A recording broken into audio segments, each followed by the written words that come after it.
Good evening, ladies and gentlemen, and welcome to a brand new episode of WrestleCast. I'm your host, Richard Bailey Jr., and tonight I'm joined by Mr. Adam Vale. How's it going, Mr. Vale? It's going, man. This is it. We're going all out, and some people will not be showing up. Yeah, absolutely right. We're going to talk about other stuff, but man, that's going to be the big topic, though. I think a lot of expectations for this, and I don't know. I don't know if it's going to live up to it. We'll see. Indeed, we will. We're also joined by Miss Dana Abercrombie. How's it going, Dana? Oh, it's going very well. Excited to be here and watch wrestling. I like it. She added the accent, that wrestling. Wrestling. That's right, absolutely. And we're also joined by Mr. Big Mike. How's it going, Mike? Doing fabulous. Thanks for having me on here, guys. And it's Mike the Fiend. Mike the Fiend. So I just want to tell you, hey, any legends out there, WWE legends, just stay clear away from this guy. We don't want to see him get assaulted in the ring. We don't want to see that. Yes. So on tonight's special episode, we're going to be giving our predictions for both NXT TakeOver Cardiff and, of course, All Out, which Adam has says is his most anticipated pay-per-view event of 2019. So, oh damn! Yes, Shawn the Chairman is going to get some. Absolutely. Yeah. So I'm going to see that Seth Rollins run in. It's going to be awesome. Yes, Seth Rollins. Yes, He's proven he's the man. And since you mentioned Seth Rollins, I would like to take a moment out to congratulate the man on their engagement. So yes, very very special, and may they both have nothing but happiness together. Yes. Amen. I hope they have perfect man baby. Yes, absolutely. Some bring it on to the WWE because we don't exactly. I don't know. This will probably be a long-term engagement. They're too busy in their careers right now. It's just not the time. Think about it. They're both champs and they're traveling around. There's a lot of expectations, a lot of matches, a lot of pressers they have to do. It's just not. Look what happened recently, right? With, for example, Finn Balor. Right? He took time off to go get married. You need to take time off. They're not going to let Seth and Becky off at the same time to go do something. They're the two champs. They're going to strip off their titles. Right now? They wasn't on TV this week, though. No, they're still around. They're not going to let them go for 2 months like Finn. Oh, well. This is an engagement yet. They haven't gotten married. That's what I'm saying. It's going to be some time. I mean, I think, what was it? Finn was engaged for under a month or some shit. But he was with her for a while. Yeah, so we'll hey, see. Speaking of marriage, The Rock just got married. He's a newlywed. Yeah. Oh, he wasn't married with the baby mama, the new one? Yeah, he got a new one. Yeah, I thought he got married. And who else? Oh, Shawn Spears and one of the Iconics got married. Oh yeah. Yeah, that's right. So see, lots of marriages going on. Lots of marriages. Love is in the air. Yes. Exactly. Sing it for us there, Dana. Love. Divorce court. Love. Divorce court. Now, this brings up interesting situations then. Because let's say the situation right there with Spears and the iconic chick. So let's say she gets released, WWE says, you know what, we're done with the iconic stuff. Hey. All right. There you go. Hey. But then AEW is like, we don't really want her. Then what? Then your wife is out there in indie limbo, traveling around, doing stuff. What do you do? And then vice versa. What if WWE, out of spite, says, you know what? We're going to keep you here. We'll get thrown a bunch of money in this tag team thing that you have with Billy Kay, and you're staying here. Then what? Because that's the thing about it. If she says, I still want to go, you're ruining your friend's career because she's not going. Yeah. Then what? Then what do you do? That's the trouble with tag teams. Where if you try to leave or if you want something, you got to think what's best in the interest for the group. That's what we saw with the Good Brothers. That's their main reason for staying. They got paid. There's a lot of money, long-term deal, a lot of money. Yeah, supposedly they guaranteed to do some pushes here and there, but you know how WWE is with this shit. They don't ever push anybody unless you're just. They got buried. Don't even get me started. They got buried. It's never gonna happen. But sometimes that money, and you start looking back at your wallet and seeing pictures of your wife and kids, and you're like, let's think long term here. That's really thing, because as much as we love competition, love seeing AEW and New Japan, Ring of Honor now is getting some newfound love. I don't know if you heard about the expansion going on with Ring of Honor. The fact that the owner of their network, the owner of the product, now expand and bought another network. So now it's going to be on more televisions all around the United States. So it's expanding its reach. Yeah, it's expanding its reach. So that's good. But we'll have to wait and see what's going on with all of this. Absolutely. Yeah. Well, we'll see. So let's talk about NXT UK TakeOver Cardiff, and allow me to just admit right now that I have not been religiously watching NXT UK TakeOver. I'm going to say NXT UK rather. Mm-hmm. So I mean, I know some of the stuff that's been going on, but I have not been been watching this show religiously. And I will also add that I have not been watching NXT on a weekly basis either for a little while. So hopefully now that NXT is on USA, I can get back into watching the weekly show, because I only ever watch the takeovers anyway. But let's talk about Cardiff, because I'm pretty sure that some of you have been watching NXT TakeOver. NXT UK. See, it's so easy to mess that up. That goes to show you how tired I am. So, for NXT UK, there are currently 5 matches. I don't know if they're going to add any other matches. So, let us start with the first match. We're going to get Travis Banks against Noam Dar. So, who do you guys think is going to win that match? And I'm going to go to you first, Dana, because I heard that you have been keeping up on everything happening with NXT UK. Absolutely, because I have no life. That the what was you said, Tony? Say Travis Banks versus Noam Dar. Yeah. Oh, I'm gonna go with Andar. Okay. Yep. He's the one that was out for like a year in 205 when he got hurt. Mm-hmm. So he has to do something now. He can't just go back to. Well, that was the thing. That's what I'm saying. It's like they sent them over to the UK a while ago. So I'm assuming he's going to get a big push, and this is all part of that push, right? Probably.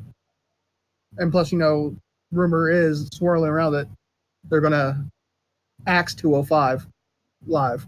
Yeah, that is true. Whoa. Yeah, there's a lot of things. There's not going to be they're going to probably either completely get rid of it or bleed it into one of the NXT shows. I think that's why the guys, spread them out. I think that's what they're doing. They're splitting because we see Alexander on Raw, taking on Drew McIntyre and all this stuff, and now we are. You got Buddy Murphy doing his thing. You got Maverick out there playing 5 different roles. One minute he's the GM for 205. Next minute he's the Authors of Pain's manager.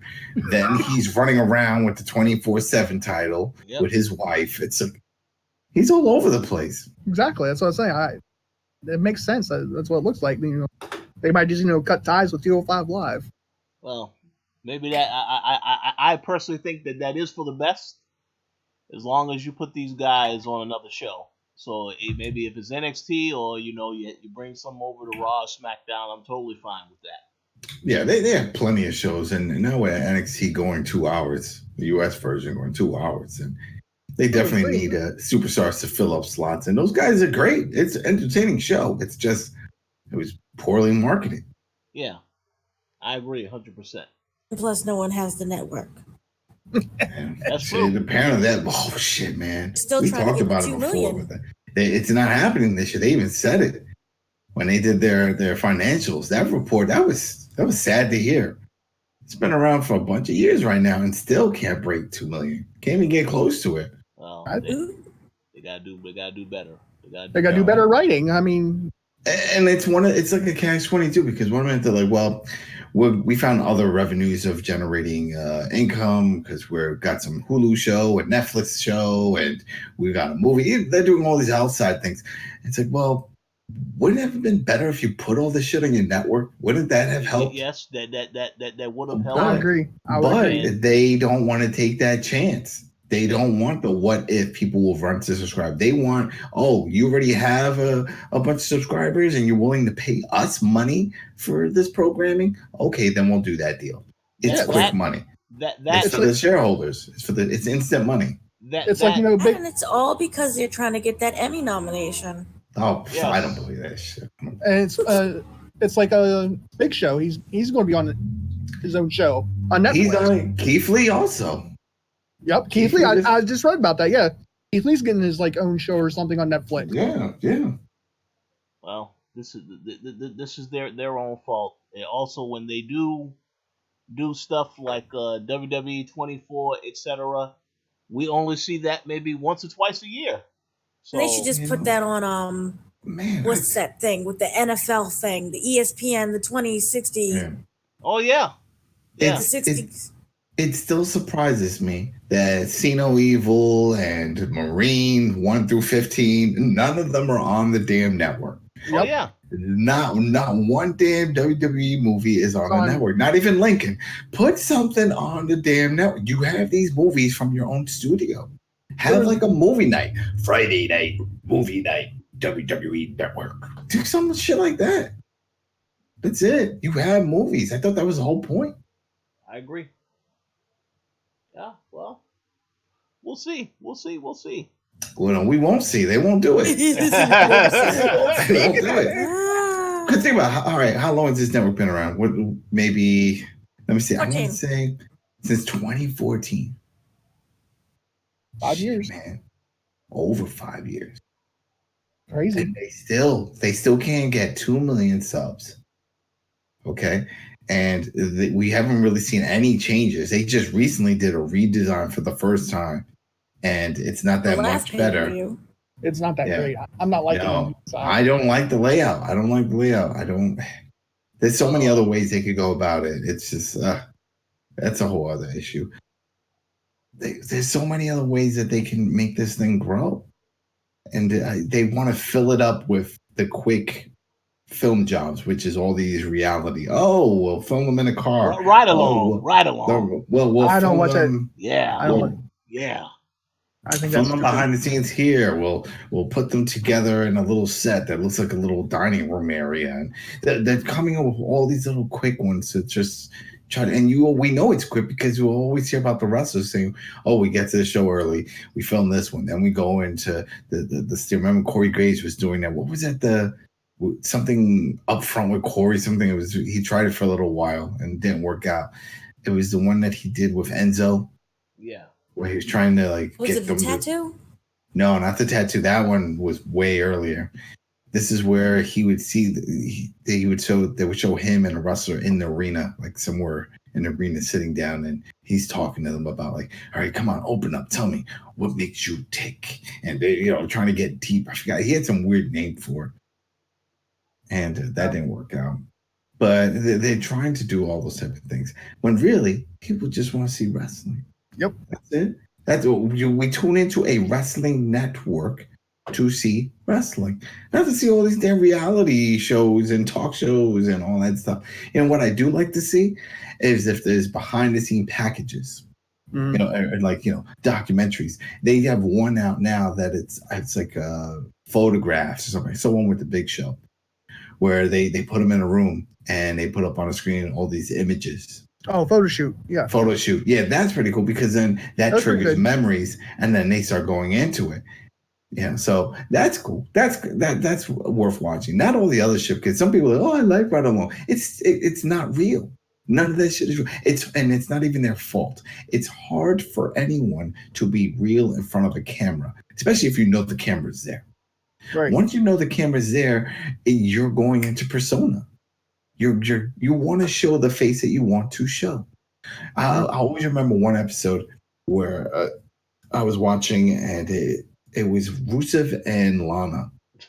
And they were, I always have it in the background. I'm doing shit. And I had to rewind it. I'm like, I didn't hear that right. They said, damn, I can't wait to go to KFC. Let's go to a KFC drive-thru. Oh, this is the best chicken. And I'm like, is this a commercial or is this an actual show? Beep, beep, beep. Everyone, it's a fucking show. Don't tell me they really do that shit. Those two are workout fanatics. And they're going to go eat fried chicken? Come on. We definitely know it is a commercial because KFC is not the best chicken. Yeah, it's not the best chicken, but the whole thing is we know they're a sponsor. That's right. And it's a Popeye's the best chicken. And they're running out of chicken. So go to Popeyes. I mean, ask Dana. She drove like Popeye's chicken sandwich, yes. She Not drove ask cross a country. black person about fried chicken. I mean, ask Dana. She drove cross country looking for this spicy chicken sandwich to go. Well, Dana, you're not black, you're Native American. So we were that. You were Native. Stick to your roots. Don't hide it. Be proud. And damn, Dana. A lot of people, indie shame, but it's all right. So the whole thing with that pissed me off when I saw that because I'm like, shit, you're just throwing it in our faces. And even for those who weren't sure, now they have to be 100% sure because you just saw Lana, who's constantly on Instagram and all these sort of just posting pictures of her body and all that stuff. Yep. In a drive-thru for KFC, eating chicken, telling you how she loves eating KFC chicken. Oh yeah, bullshit. Hey, you know what she's gonna say? Shit. She's gonna say, "Hey, we are all entitled to a cheat meal." That's beyond a cheat meal. That is beyond a cheat meal. That is beyond a cheat meal. I mean, they were also doing, Lana and Rusev are doing commercial for Dollar General. Oh man, it's fine. Do whatever they have to do. But the whole point, you gotta do, see? Yeah, do what you got to do. But the point is, when you have a show and your advertising is right along, hear how they respond and how they do their banter, going back and forth to but yet none of this is real. None of this. And there was another time because I remember at the beginning, this one I did watch, and it was because it was Sasha Banks and Bailey. And they were doing something, but it was also another group. I was trying to watch the other group because there was somebody who was pissed off in the back seat. But anyway, the funny part out of the whole thing was something random. They were stuck in traffic. There was like 4 rows or some traffic. And Bailey realized that she saw Pac. She saw Pac in the car. Fucking, what's his name? Neville. She was like, oh, he's in his car. She's like, I'm going to go run up and act like I'm a fan. I bet he won't recognize me. So she gets out of the car. She runs over 2 lanes through traffic, right? Because it's a standstill. No. It's standstill though. It's a standstill. So then she goes and she starts banging on the window. Can I get an autograph? And he just like waved her off and like covered his face. He didn't want anything to do. And I'm like, first off, okay, that could be real, but then he has to see the fucking cameraman running behind her, with the fucking camera. What superfan has a camera crew? Yeah, but just his expression right there tells me he's so fed up with all of this shit that he can't wait to go. Like, this is the shit. I can't even travel to an arena without a fucking camera in my face. Oh, yeah. So that was priceless. And then shortly after that is when he rage quit and never came back. Oh, yeah. Well, we're definitely going to get into him a little bit later. Because he's moving on to bigger and better things. So I just interject. Go ahead, do it. Make it so. Really quick with the network, people are starting to notice the price increase. Well, hold on. How much is it now? Some people are getting billed different prices. Uh-oh. One is for $10.65. If you go onto Twitter. Oh, tax. Yes. They're getting random. It's no longer $9.99. Some people are getting billed $10.65. Another one's getting billed. I got that one. $10.65 for me. I get billed $10.65. Yeah, I got that. It was a tax jump. But it's not just them. Watch out for your bills. It's not just them. I think it has to do based off of the states and for streaming services. There you go, Rich. Yeah, so there was some kind of taxing because I noticed a few of my services went up a little bit. I'm like, what the hell? And it was a tax. It was a tax because the same thing happened with my Spotify. All I have to say about that is for those that such as you two who got the price increase, I must apologize, but I will admit that the best price that I have paid, $3.99. So I have absolutely no complaints about that. This is what we're paying. Yes, That's what I pay. Got that Disney Plus gift count. There you go, Disney Friends for Life. Mickey Mouse and Donald Duck and Scooby Doo and whoever else was part of that. It's available for $140 for 3 years if you sign on now. They have a layaway plan. There you go. They have a layaway plan. $149. There you go. Go ahead. $149. I got the best version of y'all. I got the freemium version. Yes, that is the best version. Exactly. You make a sock account and you sign up. I just go where the Ninja Turtles are. That's all. I just go where the turtles are. That's it. That's all I care about. I have very few interests. So Dana said no Amdar. Adam and Mike, who was your pick as well for this match? I'm taking Noam Dar. Yeah, Noam Dar. Just he deserves a push. We know how WWE works. Especially if after coming back from a serious injury, you come back serious injury, they like you, they're gonna give you a strong push. They gotta push you back on top to see how things go. Yeah. So it's his time to shine. And he was over. He was over in 205, and I know he was over because he's from Scotland. And I remember I watched. It was at maybe it was the last NXT UK event where he popped up, and the fans went nuts. They went nuts for him. So. He was good on the mic. He was good. And in the ring. So, yeah, let's just all agree. Yeah. Noam Dar. Awesome. Okay, let's move on to the next match. We have Dave Mastiff versus Joe Coffey in the last man standing match. I'm just jumping real quick because I brought up Joe Coffey. So I say Joe Coffey for this because I don't know if we were on. I don't think we were live at the time.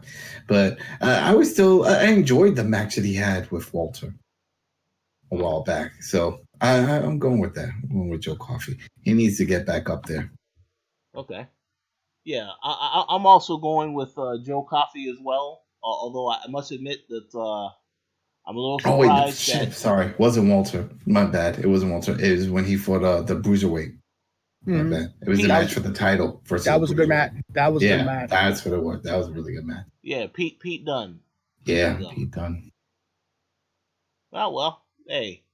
So I'll also go with Joe Coffey. And we'll see where they go with that direction. How about you, Dana? Who do you have in this match? The Caffey. It's the Caffey. The Caffey. You want some Caffey? I got some Caffey right here. Oh, it's real nice and sweet. I put some little sauce on it and put maybe a few sprinkles. Oh yeah, it's real. That sounds very disturbing. Very disturbing. Real good. How about cheaper you? here. $1 cheaper. Mike the Fiend's gonna go with coffee also. Oh, so look at that. So we all four of us chose Noam Dar and Joe Coffey so far. So okay, this is going to get interesting, but we'll see what happens with these other choices coming up. So the next match, a triple threat tag team title match for the NXT UK Tag Team Championship. We have Zach Gibson and James Drake versus Mark Andrews and Flash Morgan Webster versus Gallus, which is the team of Mark Coffey and Wolfgang. So, Adam, who is your pick for this match? Sure. I would say the Wolfgang, Mark Coffey, because that's all. He was part of that tag team group. That's the other members of the group. It's like the triple. Fuck, they have I forgot the name of the faction. Gallus? But I know that yes, Gallus. Yeah. Okay. So. Yeah. So I'm going with them only because that's the only faction that they've really developed over there. Sort of like Undisputed in our NXT.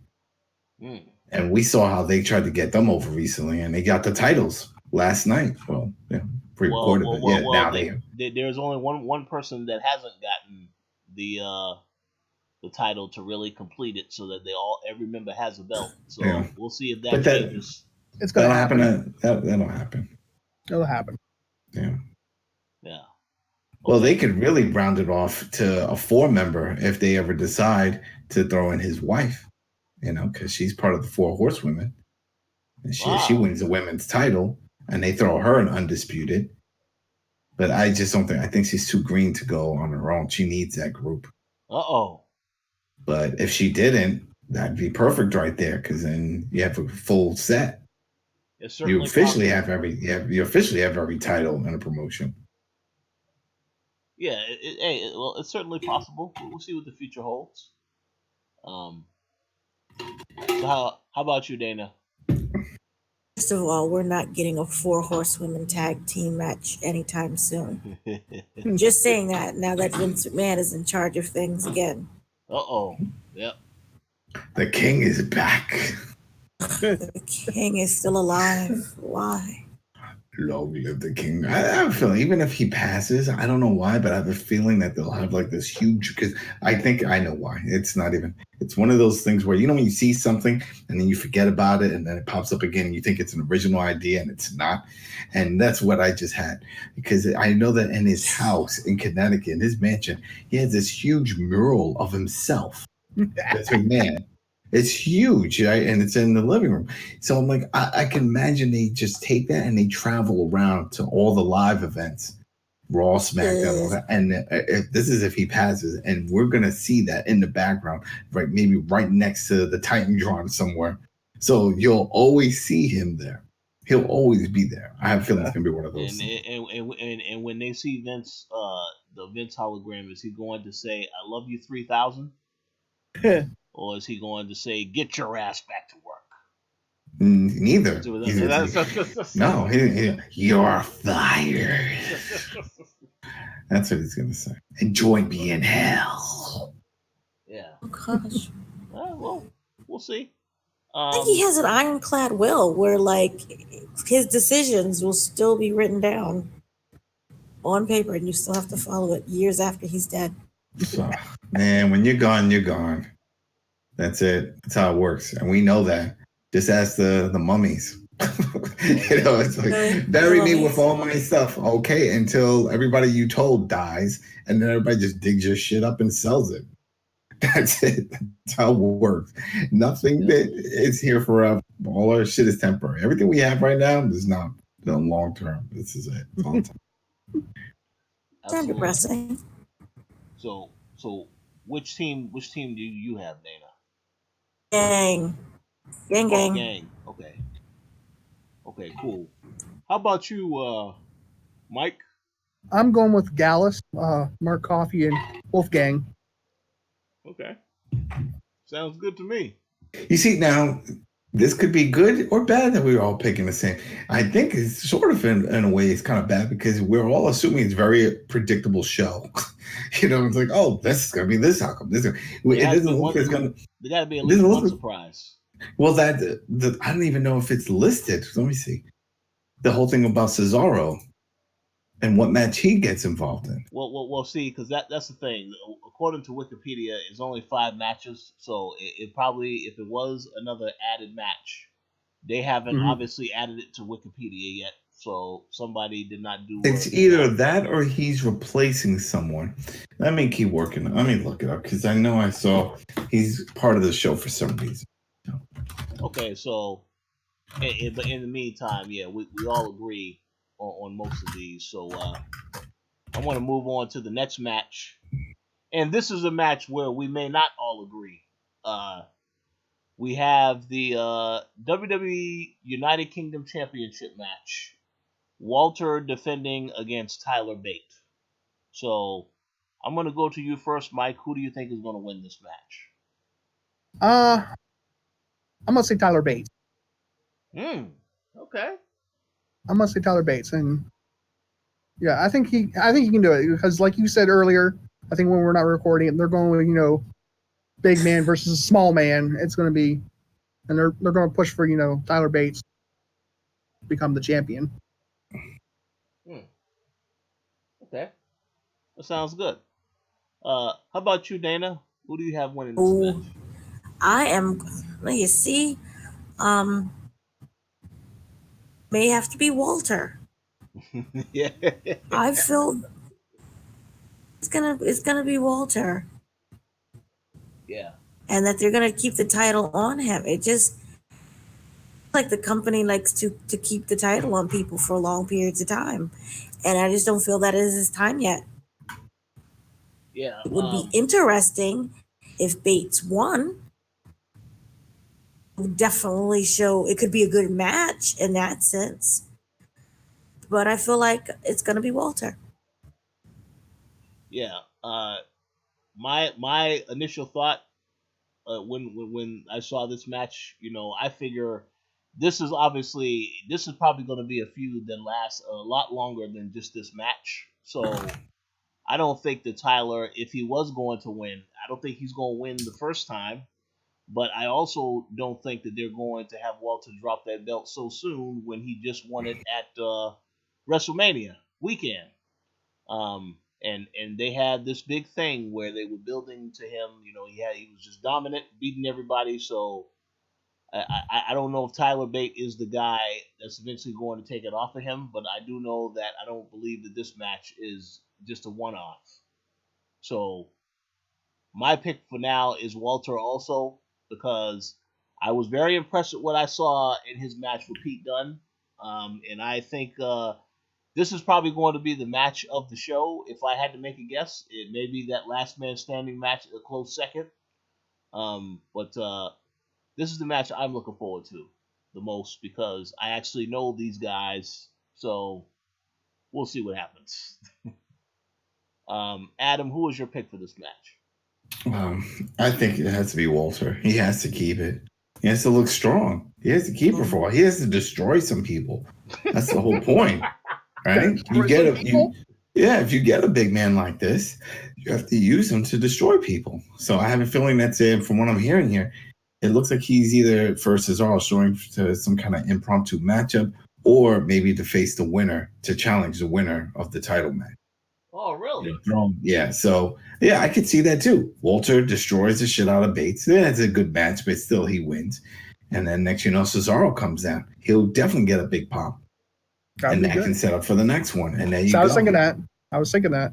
So that's it. So you're saying that Cesaro will once again job to No, but that's the thing. I don't think so. That'd be dope. Yeah, I don't think so. I think if you really do send him out there for that type of setup, if it's not an impromptu match and it is for some kind of program, then it's going to be a program.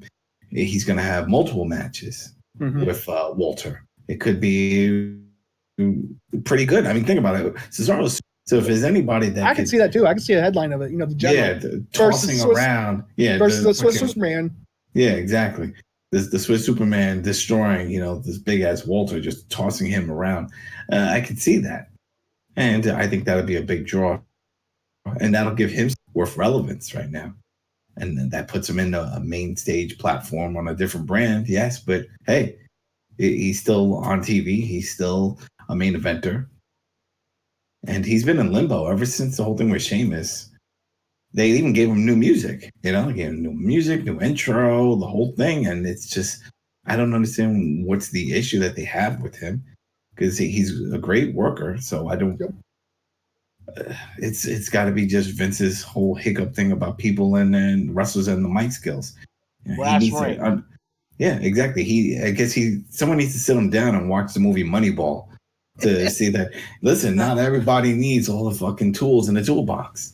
They have the set rules, and then you can fill those other holes with other gaps and with other situations and other people. So put in some managers, or put in where he doesn't need to fucking talk, because he doesn't. Like Rob Van Dam never needed to talk. He points to himself. Everybody knew what the hell was going on. He's the man, and that's it. He kicked ass. He never needed anybody. Yeah, Bill Alfonso and that motherfucker barely talked. He blew a whistle. So come on now. There's other ways. Be creative with it. But no, he expects every wrestler to be a total package. Oh, you got to have the looks. You got to be big, and then you have to be great on the mic, and you have to be charismatic, and the fans. You have to connect with the fans. But come on now. Yeah, you're right. Okay. So moving on to now the last match on this particular card, unless there's any other matches that are added at the last minute. We have the NXT UK Women's Championship. Toni Storm defending against Kaylee Ray. So, Dana, who was your pick for this match? Can they both win? Possible? I don't know. I Tony don't. Storm. Just pick Tony Storm. You know you want to pick. It's Tony Storm. They brought her in. They want to give her the push. She's got the look. She's got the name brand on the indies out there in the world. So I see her getting a big push. 3-0 by now, right? Yeah. And then the big champ bounced. The former champ, the big one, and she's the one that's over, and they just challenged Shayna and NXT in the US. So they've already moved in a new direction with that. So it's her time. Fine then. I picked Tony, even though I'm not. My heart's not in it. My body's telling me yes. Sing it, girl. Oh man, that motherfucker going away to jail. That's right. Gone. I'm also gonna pick Tony Storm. How about you, Mike?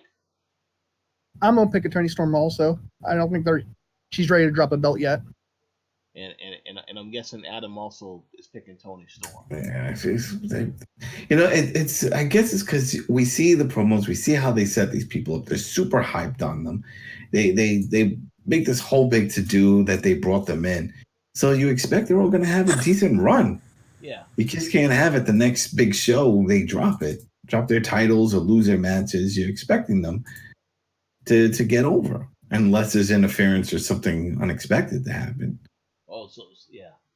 Well, something will probably definitely happen on this card to add to make it more exciting, but I don't know what that's going to be yet. So we have to wait and see tomorrow night.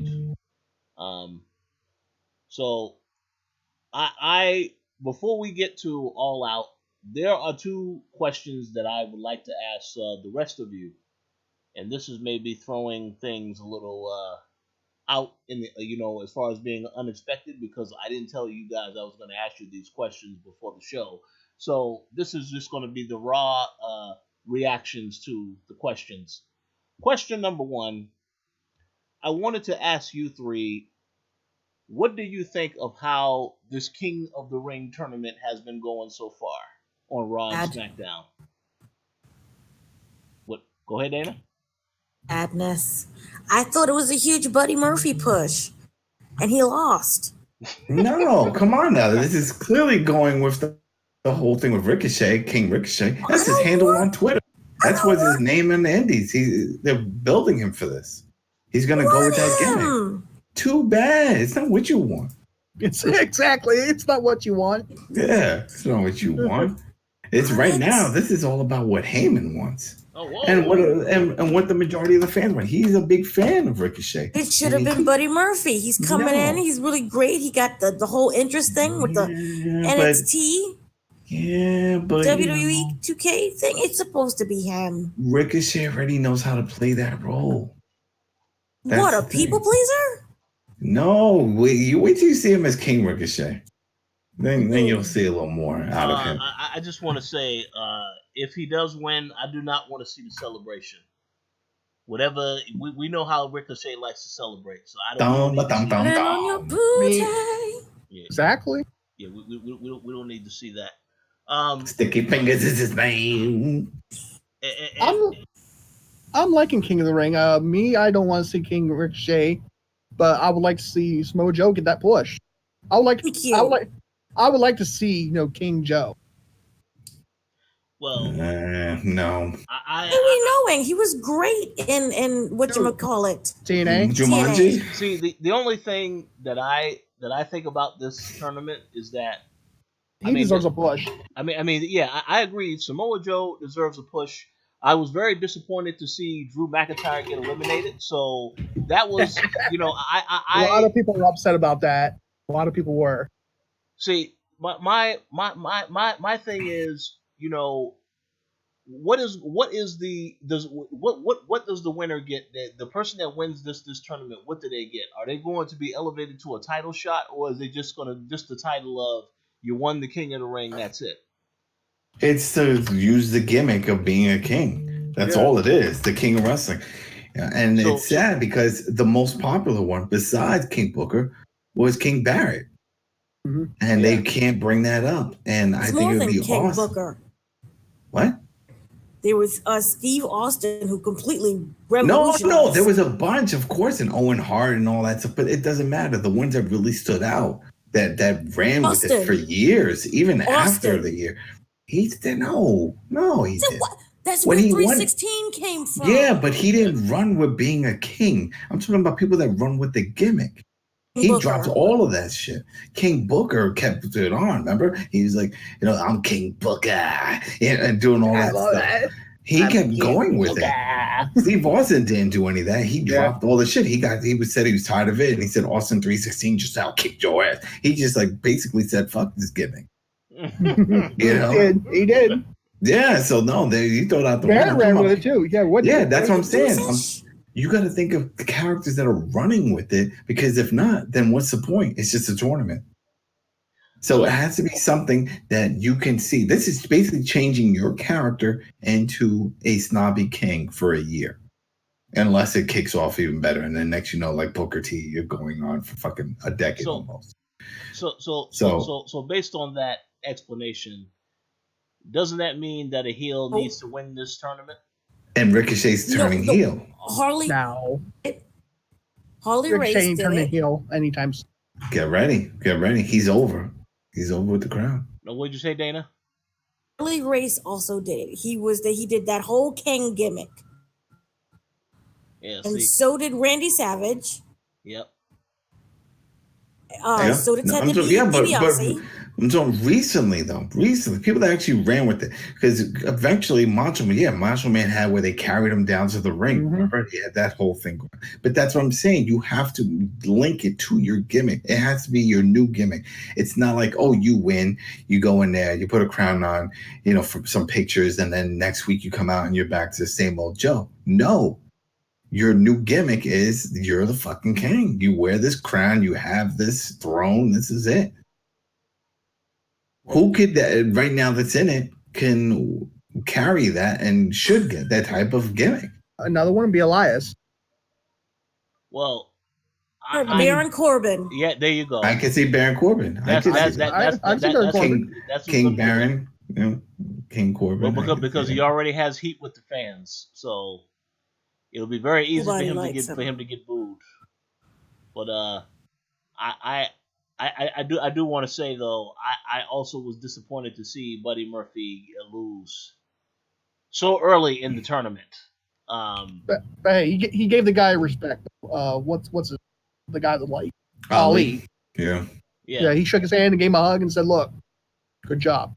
He should win. Well, all those vignettes that they've been doing with Ali, why he can be the winner. Well, they should do something with him, because they even bring him up. I was like, the question, but you know what? The question I have to go along with that is, why do they keep bringing him up in these promos with Kofi Kingston and Randy Orton as a reminder? Yeah. As the reminder that Kofi Kingston should not be champion. So why don't you just give Ali a title shot against Kofi Kingston? Because it says in his song, gotta go hard. He's got to go and he's got to earn his way. No, it's true. He's got to find the light.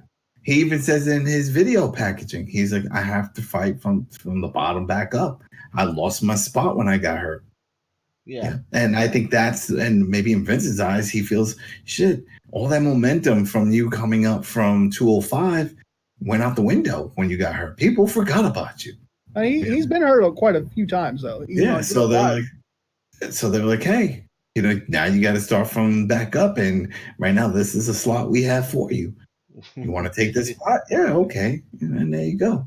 Maybe Randy think about the truth. We all agree that, that was his slot that Kofi took. But I don't think Kofi was ever supposed to win the belt, meaning Ali. He was just supposed to get to that level and then eventually lose. I don't think he was ever going to win it.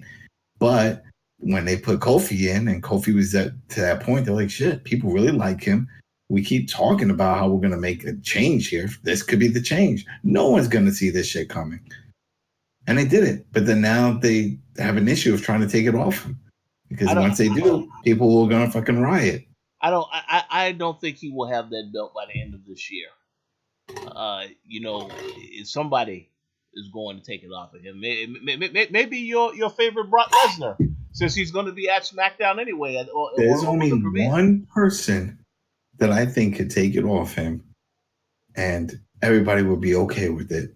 Well, and then just move on. Roman Reigns? Big E. Well, I would like to be. They've been wanting to give Big E a solo push for the longest time, but they don't know how to do it. And I think this will be it. We've seen this done before, Evolution, and all the a backstab, and he's like, you know what? It's my time to shine. And then poof, people will. I mean, he used to be a heel, anyways. He was a heel, and he was good at it. Yeah. Oh. And I can see that. They will never break up that tag team. They will, because they could always put them back. They're already at that level. That doesn't matter. It's like the Dudley Boys. It's like, shit, they can have them feud, do all kinds of stuff. And then when they say, you know what, shit hit the fan, back together. Let's sell some merch. Boom. It's done. No. Yes. Nope. Not unless SmackDown is about to be canceled. No. You tell Big E tomorrow, you're going to start feuding with Kofi for the title. He's going to be like, shit, I'm going to be on TV all the time in the main event. And am I getting the belt? Most likely during the feud, you will get the shit. Let's do it. Exactly. Share the belt. Kofi, you already had your time. You had your time. Because think about it. Think about it. If I'm Kofi, I'm thinking, shit, when's the next time my buddy, Big E, is ever going to get a title shot? So, shit, if anybody's going to help him get it, it's going to be me. Yep. I'm with that one. He's probably looking, show me the dotted line, Vince, right now. Yeah. Because no problem doing that, but WWE will not do that. You have to throw a swerve. This is a swerve. We've seen these type of swerves before. I always remember the best swerve was when Randy Orton won the title. Remember, an Evolution came out, Batista picked him up. You got Ric Flair clapping, and Triple H is there clapping and pointing at him, and then giving him the thumbs up, and then he does the freaking gladiator thumbs down, and then he gets dropped, and he starts beating his ass. Oh yeah, I remember that. Yeah, there you go. So that'll be the best way, because then at that point, it's not expected, and it's not your traditional person that you assume or expect that's going to win, like Randy Orton or somebody. I mean, we are all kinds of. I find it funny that everybody's throwing the Fiend all over the place, like the damn guy is Batman, and he can pop up on all the shows, win all the titles, win all the tournaments. You see, they barely put him on TV now. They're trying to keep him special. So if that's the case, don't expect to see him in any of these big roles or win any titles. Well, we'll see what happens in the future with whatever they decide to do with him. Because if it gets over, it's possible. Well, I have a question for you guys then, because it's something else, another rumor coming out. What's that? Apparently, getting ready for got another Saudi show coming up. They want to do another big matchup, and apparently they reached out to Sting to see if they can get him clear to get him into ring shape. Of course, the money will be right. And so, do you think that's something that could happen? And would you want to see Undertaker versus Sting? Okay, that's what. No, I mean, I would watch it, but I mean, I know that's what everybody wants to see. I wants to see that. I think that is a matchup where they had a particular time where they could have did it, and I feel like now it is way too late to do it. I also, to go along and connect this topic to the previous one, I heard that WWE did a poll asking, who do you think that Bray Wyatt the Fiend should attack next? And Bray Wyatt answered the poll and said Sting. So I think that's interesting that he said that. Definitely not happening there. But I think that this could definitely happen. This is the freaking world of wrestling. You could do anything. It definitely could happen. It really comes down to build up. Remember, this is really the only reason why we want to see this match. Because Sting, be honest, I mean, he's all gimmick. The in-ring work was like, it's also a splash here and a reverse DDT here, but it wasn't much. But it's his presence, it's the build-up, his whole gimmick, and that's what we want to see. Yeah, he's iconic, perfect, right? That's what he had. He's like the Undertaker. He's iconic. Yeah, exactly, and that's what we want to see: gimmick versus gimmick. And everybody wants Sting to at least get one damn win in WWE. And hold on a second. Well, hold on. You think he would beat Undertaker? Shit, yeah. I know Undertaker let him do it too because they're friends, and he definitely knows that. Well. Undertaker, I don't think you understand. Undertaker, what does he have to prove? His streak is over. He's already made his money. His value is never going to go down. If he loses this thing, it's not like, oh shit, he's a nobody. Come on now, this thing, and make it a no holds bar. You can have Sting if you want. Use the bat to do the reverse DDT. Put it under the neck. That would turn into a disaster. If anything, it'd be a build up. If anything, it'd be a build up. Sting versus Undertaker at the Saudi pay per view. Yeah. Then after that, then they'll go to a. It doesn't have to. Yeah, it doesn't have to be. Yeah, it doesn't have to be a little man. And then, like you said, they can build up to WrestleMania. If Sting takes the loss, Sting recover for WrestleMania, pin the Undertaker. Mm-hmm. That'd be a good. Because and then that was the other thing that even Sting said. He never said he was officially retired. He said he had to take time off to do the neck surgery and all that other stuff and recoup his neck. So see what happens. And if he can just get, we don't need, think about this. Think how long you actually have to be in the ring. Right? Let's say, 5-6 minutes? 20, 30 minutes. Oh. No. What are you even talking 20, 30 minutes? What the hell? ECW? I'm not sitting through 6 minutes. No, if I have to wait 25 years for a match, I'm not sitting through something that's only 6 minutes. It has to be 25 to 30. No. I don't care. I need a 20, 30 minute match. All right. So then just have some outside attack, throw it against the guardrail, throw in some objects and stuff. I mean, what do you expect? Maybe do some chokeholds. You're not going to see some crazy high flying between these two. It's been a long time since we've seen Undertaker try to do a top rope dive. So we're not going to see that. We already know what we're going to see. It's just a gimmick versus gimmick. Hell, really go all out if they want and put a body bag match or some shit, gimmick versus gimmick burial match or some craziness. But still, we want to see these two together at least once in our lifetime. I definitely do. And I know we as the world, I'm sorry. Welcome to the world. No. In the world here, who says we? Shit, we want to see this happen. I mean, I've been wanting to see it. I think it'd be great. I've been wanting to see it, but I'm with Adam of this. Great. Yeah, just to see them both in their gimmicks, because I mean they had a match before in WCW, but that wasn't under these gimmicks. So yeah, we wanted to see this shit ever since we saw the Crow Sting show up in WCW. We're like, oh shit, now they have their version of an Undertaker. Oh, no. So what do we know? Even when Sting was in the WWE and they had him come back with that horrible entrance music. That was not horrible. That was decent. I grew up. That was not. Don't tell me Surface Thing. That if the Surface Thing is your thing, we can't talk because that was a whack ass thing. No, my Sting is Crow Sting. Yeah, and we got a dark. No. Yeah, but we got a darker version. That version, I want. I want my version. Oh, so too bad. I want the version I grew up. This is what we got. This is what we got. No, this is happening. Damn it! Fight! I can't wait. If you weren't sitting in the other room right now, I'd get up off this fucking desk, man. I'm not. Whoa! I'm with the race. Shit. Pulling back the fifth curtain. Man. I think so. I think that's so. Rumor has it that's what they're trying to look into. This is why Adam has allergies. They're rich. Yeah. It's the Claritin talking. It's the Claritin. That's why he's got a headache.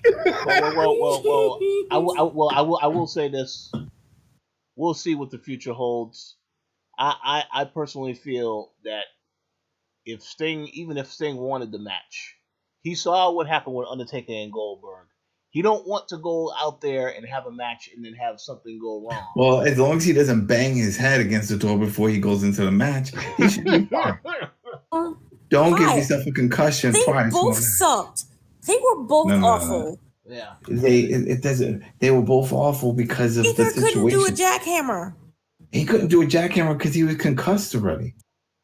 And then when this guy tried to, when Undertaker tried to pick him up, the guy, remember, it's a 2-man job. The other person has to kick up. He was dead weight. And he was slippery with all the sweat. So dead weight plus slipping. Shit, you either still go for it and maybe break his neck, or you just drop the fucker. And that's what he did. He's like, no, fuck this shit. I'm just dropping you. We're doing a roll-up, and it's over, and this match sucked. That's it. No. So they have to give something. We know they like to do all these surprise gimmicks. Did anybody want to see Goldberg versus Undertaker? No. Nobody wanted to see that shit, but they did it anyway. And it looked awful. Now, so do not bring my Sting into this. Well, now people want to see it.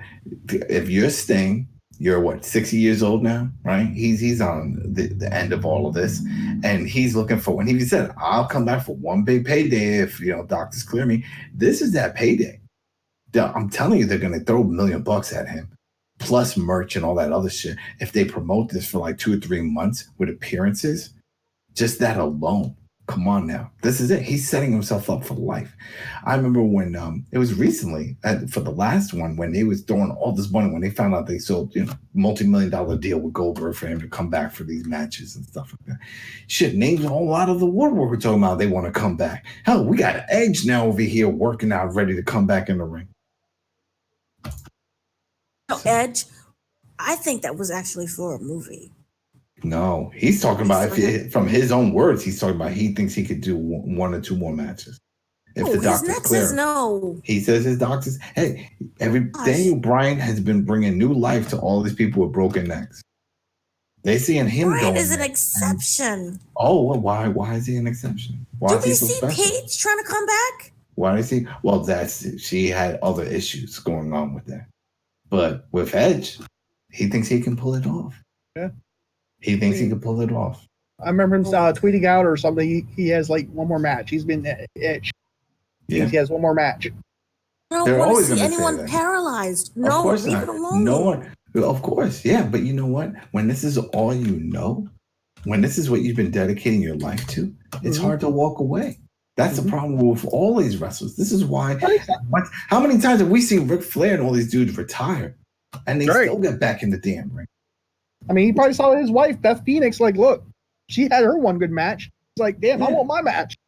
Yeah, she had her moment. Paralyzed. She had her match at Mania. She got to do hell. Now she's got a commentary job. And what is he doing?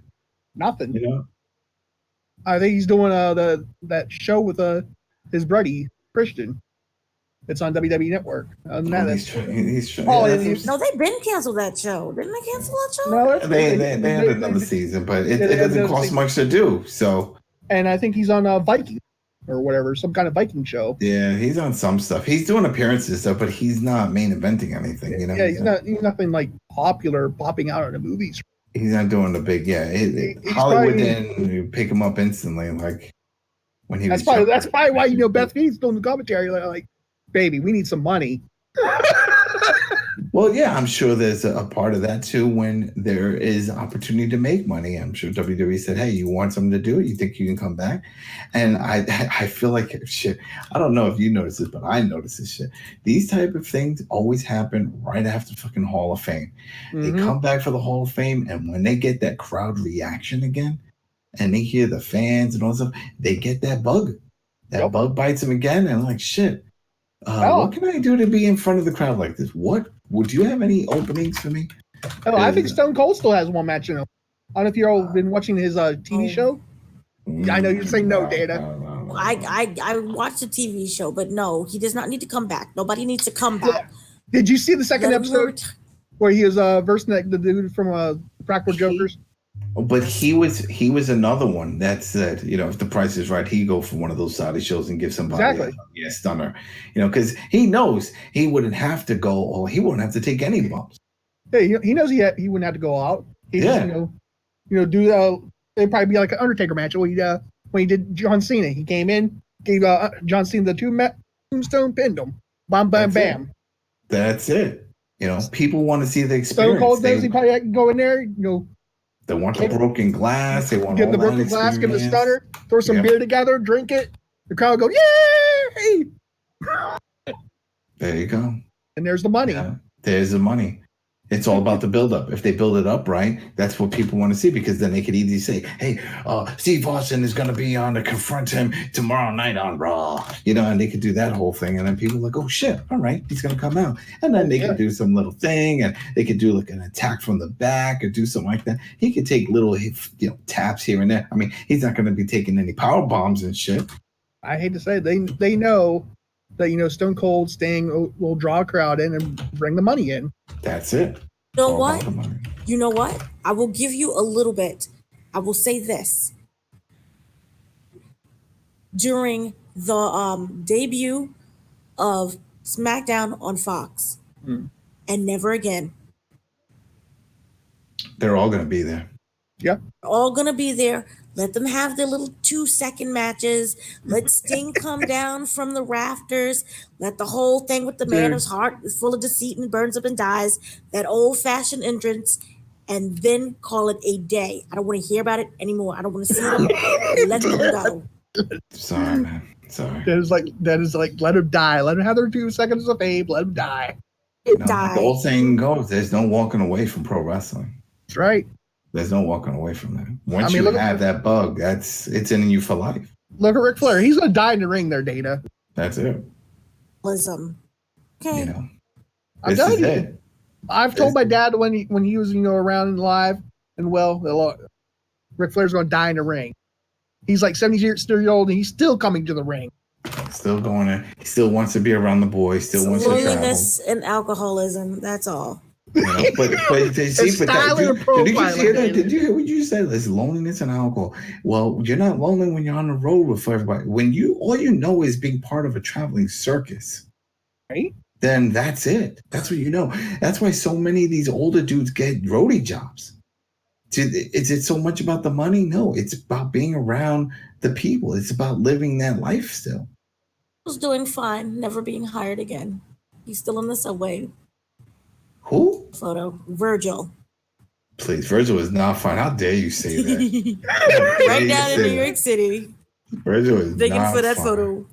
That's right. Poor Virgil. See, that's another one. Sad, but he's one that's never getting any of these handouts. That's right. And he put himself in a bad spot. When you play yourself as a mute bodyguard, you're pigeonholing yourself.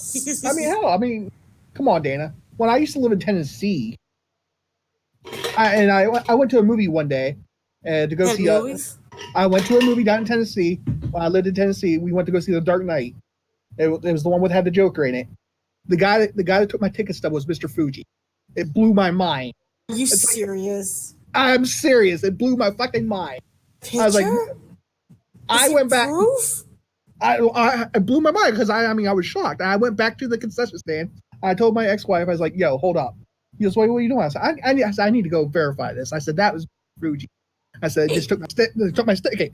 And I went back to the concession stand. I said, "Dude," I said, "Was that Mr. Fuji? It just took my ticket." He goes, "Yeah, the living legend Hall of Famer when he was around." I was like, "Holy fuck!"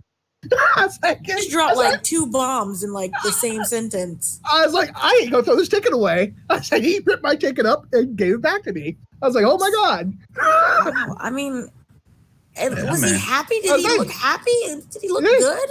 Yeah, he looked good at the time when he took my ticket. I was like, "Wow." I mean, it's like Dana said. I mean, it's like Adam said. These guys need money. Yeah. If you, and that's the thing. If they've been part of this business majority of their life, and they know what it is to work in arenas or gymnasiums making $10, $15, and they've worked their way up, and then now they're getting to the later part of their career, or maybe their career is over. Yeah, and then they think their career is over, and then all of a sudden, this is like a gift. Think about it. Think if you're in that spot. Exactly. Think if you're staying in that spot. Yeah, he's not broke. He's got money saved up. He's got things going on and stuff. But man, to get in front of the big crowd again, to get a huge money check again. Yep. To get put in that situation again. I think right now all Sting's doing is like, the cons. He's doing Comic Cons. I met Sting at a Comic Con. Yeah, he's doing the cons, at least the ones WWE allow him to, because he's still part of their whole, their Legends deal, their package deal, so he gets a certain amount of money per year from them, and there's certain things he can and can't do. That's why they pulled him and a bunch of people off of the StarCast once. Right. So some things he can do and some he can't do. Yeah, it's like 3 or 4 years ago. I met him at Pittsburgh Comic Con in Steel City. Yeah, he's still a draw, Mm-hmm. and they know it, and he knows it. Oh, he was a draw. Believe me, there was like I stood in line for 4 hours just to get a picture with him. Yeah, I was like, so, dude. So and that was the whole, even with Goldberg. Mm-hmm. After he did his old appearance and he got that bug, he even said it. He was like, shoot, yeah, I want my kid to see him, but I really like this. It got him more heavily into dealing with his gym and working now. And you see, even when he came back, he looked all right. He looked all right physically. Everything was fine because he just never went back to not working out on that level. He just kept going up because I think he felt that he would come back. And he wasn't joking when he said that you know, hey, I might come back. Sure enough, he did. And this is a multi-fight deal. That's why he showed up again with Dolph Ziggler. I don't think he's done either. I think he's gonna go for the belt one more time. I know they said it was like for a year or something like that. And I don't know how many appearances, but they gave him either 1 year or 2 year deal. It was definitely a year type situation. And I know Dana per appearance. I know Dana wants to see Goldberg with the belt again.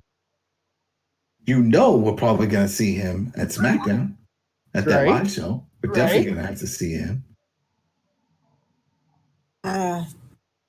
So you got to see it. If you guys got to put yourself in these guys' situation, right? In their point of view. If this is all you know, this is what you've been doing forever. Got it. It's just I wish WWE would offer classes that tells them how to transition back to normal life. There's no classes for this. We see this in American football. We see this in all other sports. It's very hard to walk away. It's very common with athletes, mainly because their careers and something they've been dedicating their life to since being a child and fairly young, late 30s to 40s, if you're lucky. And then that's it. Well, you have plenty more years to go, half your life to go. What do you do? You sit on all your money, you go party, you buy a bunch of mansions, you do a lot of blow. What do you do? Become a VH1 special? What happens? So you have to think about it. So if anything, these pro wrestlers, they're fortunate that they can still get called in to do these type of appearances and these type of matches and for big money. Because it's like, shit, really? People still want to see me even at this age? Yes. Look at Mick Foley. Look at Mick Foley. If Mick Foley said tomorrow he wants to come back for a ring, people will sell out to see that shit. And they know how banged up he is. Mm-hmm. They know how banged up he is. And they will still go to see it. And that's the thing. With Sting, we don't need the hard bod Stinger thing. No, he could go in there with his jacket and everything still on, and people will perfectly be fine. They were like, yep, that's cool. They'll put butts in the seat. They'll put butts in the seat. I think it was when Big Mick Foley came back and it was going to announce the title for that 24/7 title, and the crowd was sold out at that arena, and I think we got Rich Bailey is asleep. Oh shit, Rich!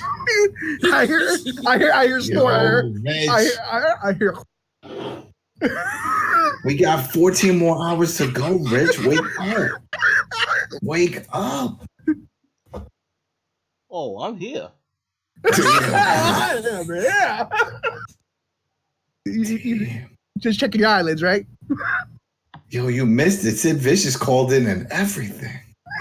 Oh no, that definitely ain't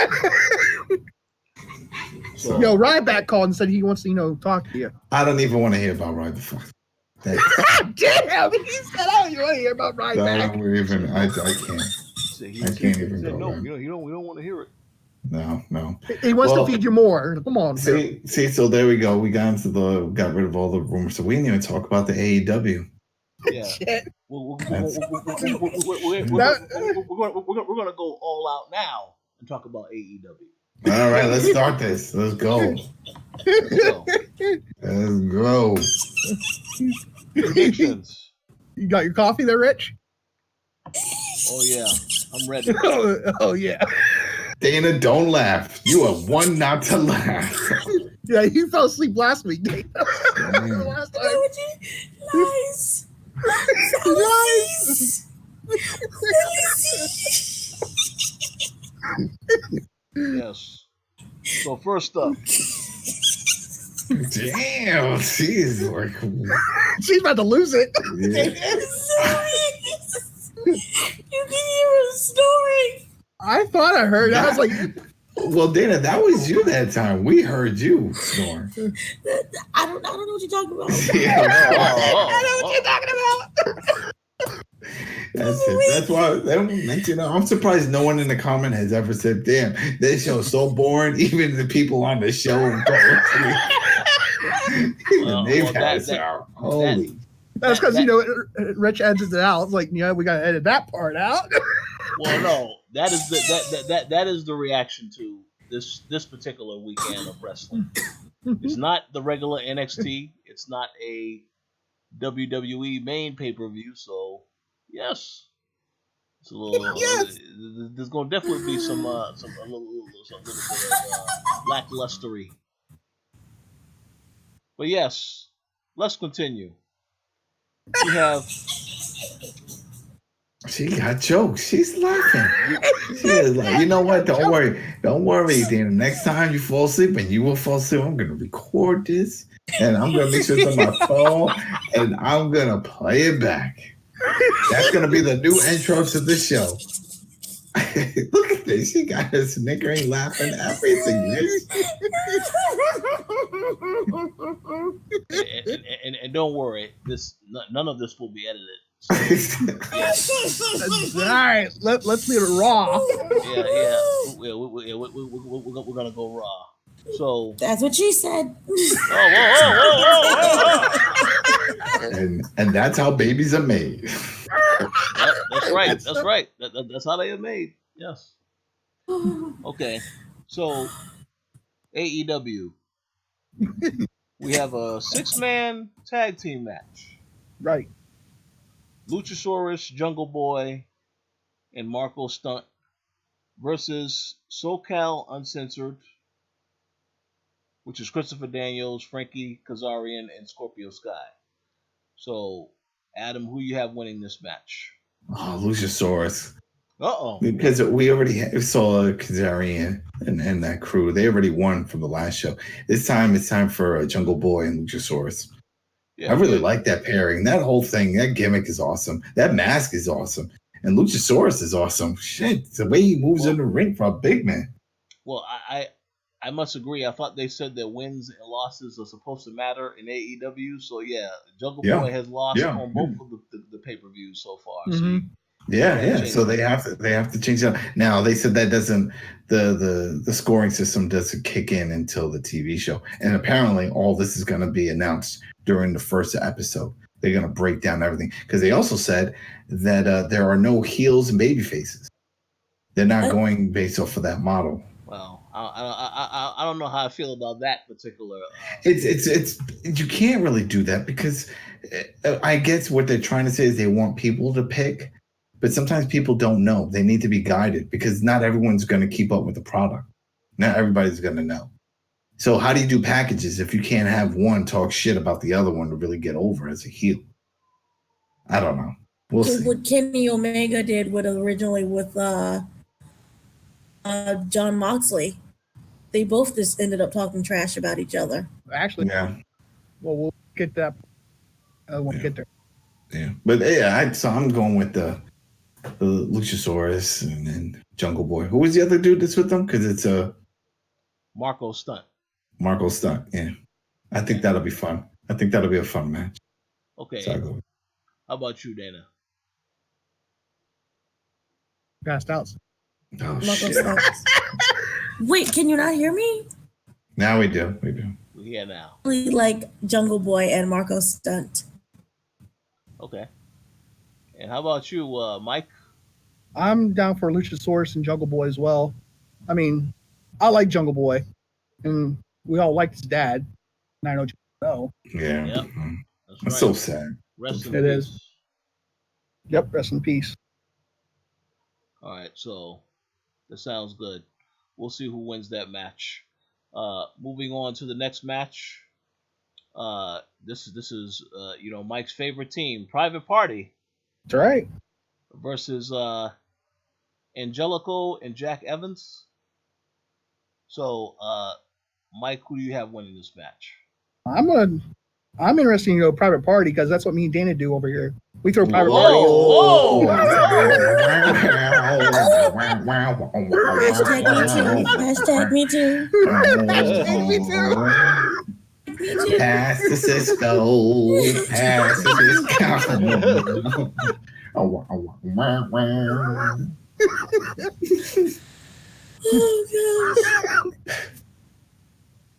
But yeah, I'm going to take private party. It sounds interesting. Okay. All right, Dana. All right, Roger Ailes. Let's see. What was the other? Oh, no. See, no, I like Angelico and Jack Evans. Sure. I don't know why this is in the pre-show. The pre-shows. There you go. Okay. How about you, Adam? Yeah, Angelico and Jack Evans. Huge fans of them since Lucha Underground. Yep. They were both awesome there. You know, they're good at doing their flipping and the flopping and the parkour and all the gymnastics in the ring. It's interesting because you complained about that last time. Uh-oh. What do you mean? I didn't complain about that. You complained. You said it was too flippity floppity. No, I complain when they do the flip and the flop and they don't sell. And like the Young Bucks. That's the part. You forgot the part of no sell. You can flippity flop all you want, but you better sell that shit. You get hurt. That's it. You can flippity flop all you want, but you better sell that shit. That's it. Sell it. You know what? And that's one thing that they don't like to do. And we're always hearing it. Hell, even their own broadcaster, Jim Ross, talks about the product. And he says, God, we got some great talent. You know, they're great in the ring. Oh, man, they're moving so fast. But if only they slow it down, just sell a little more. Just sell it a little more. You don't, it tells a story, sell it. And that's the shit. Just sounds like I'm Sandler. Just sell it a little more.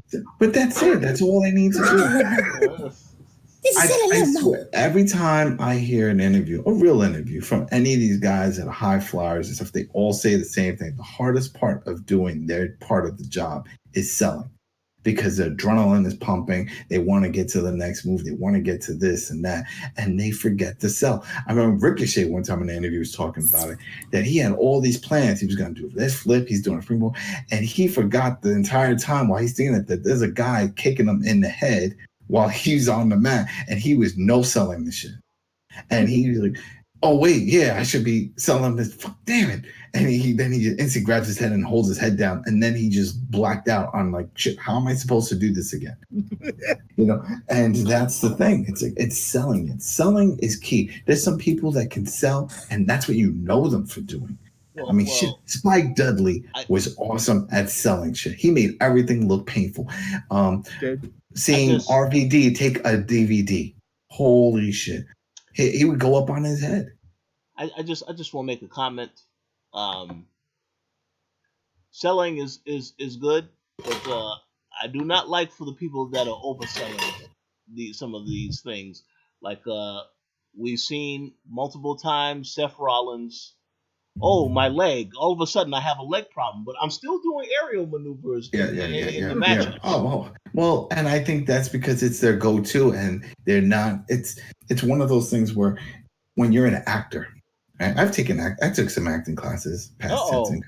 Yeah, I did it. I did some stuff in front of the telly, but you have to remember certain things. If you're saying that your left arm is hurt and you have to do a certain scene where you're grabbing and fighting with someone, you have to make that left arm look weak. But people forget.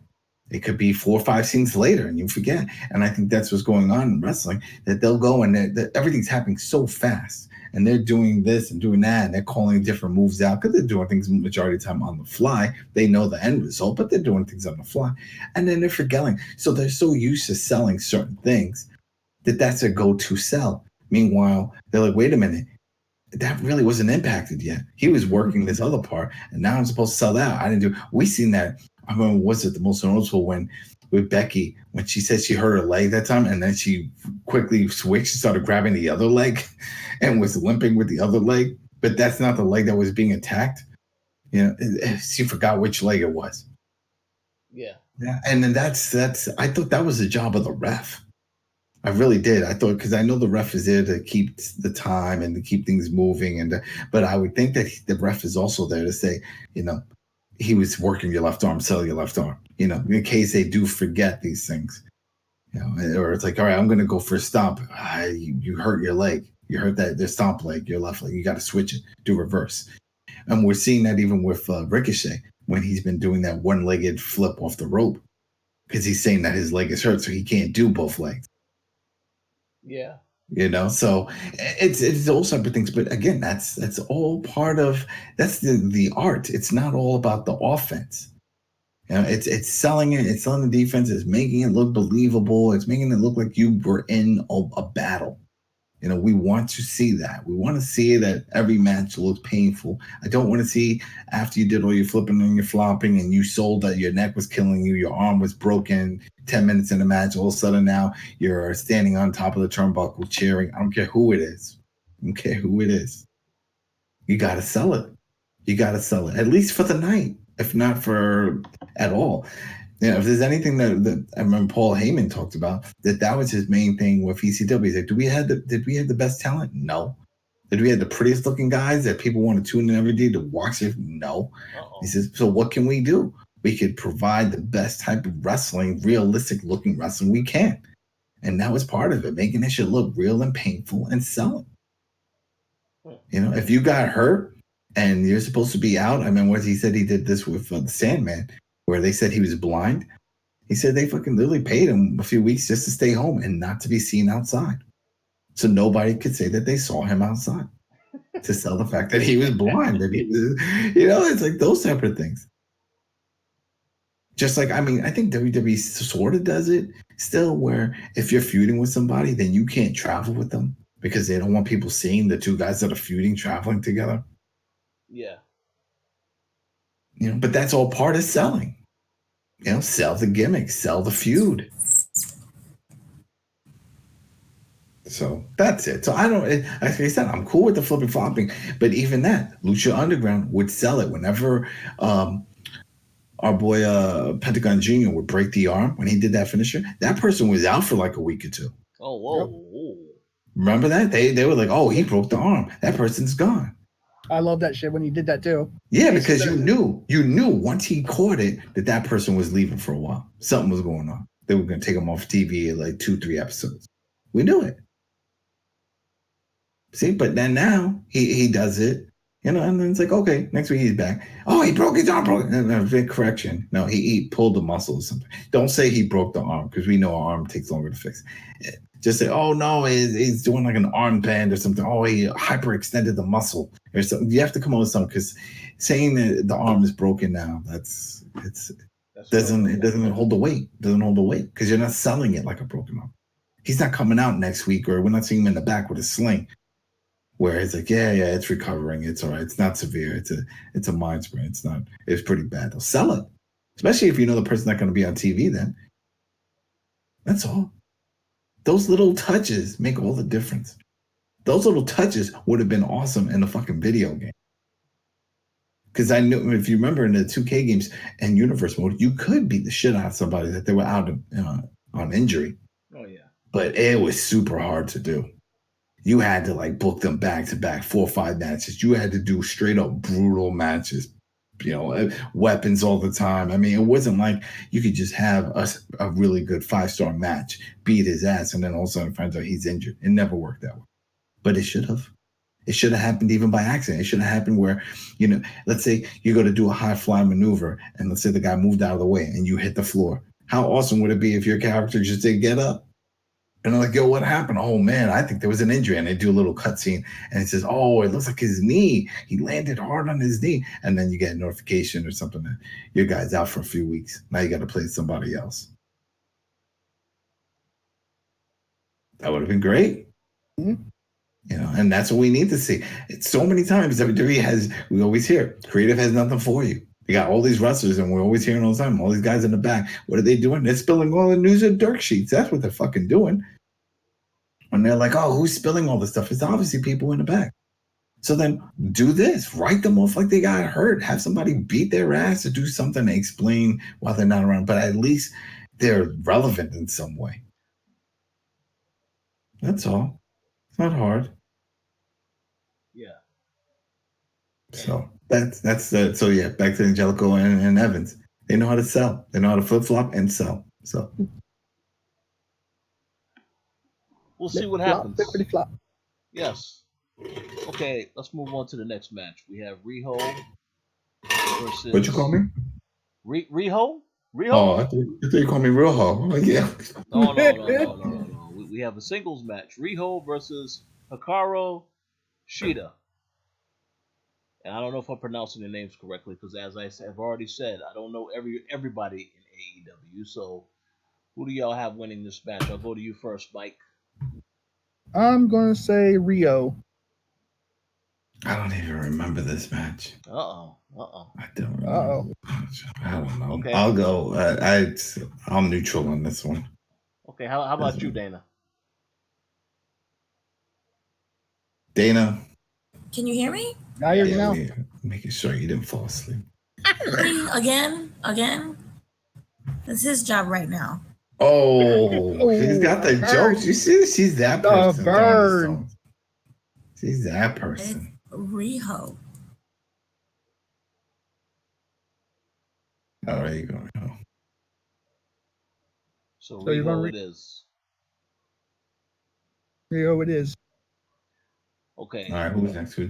Next matchup, the 21-woman Casino Battle Royal. The winner will receive a match for the inaugural AEW Women's World Championship, scheduled for AEW on TNT October 2nd.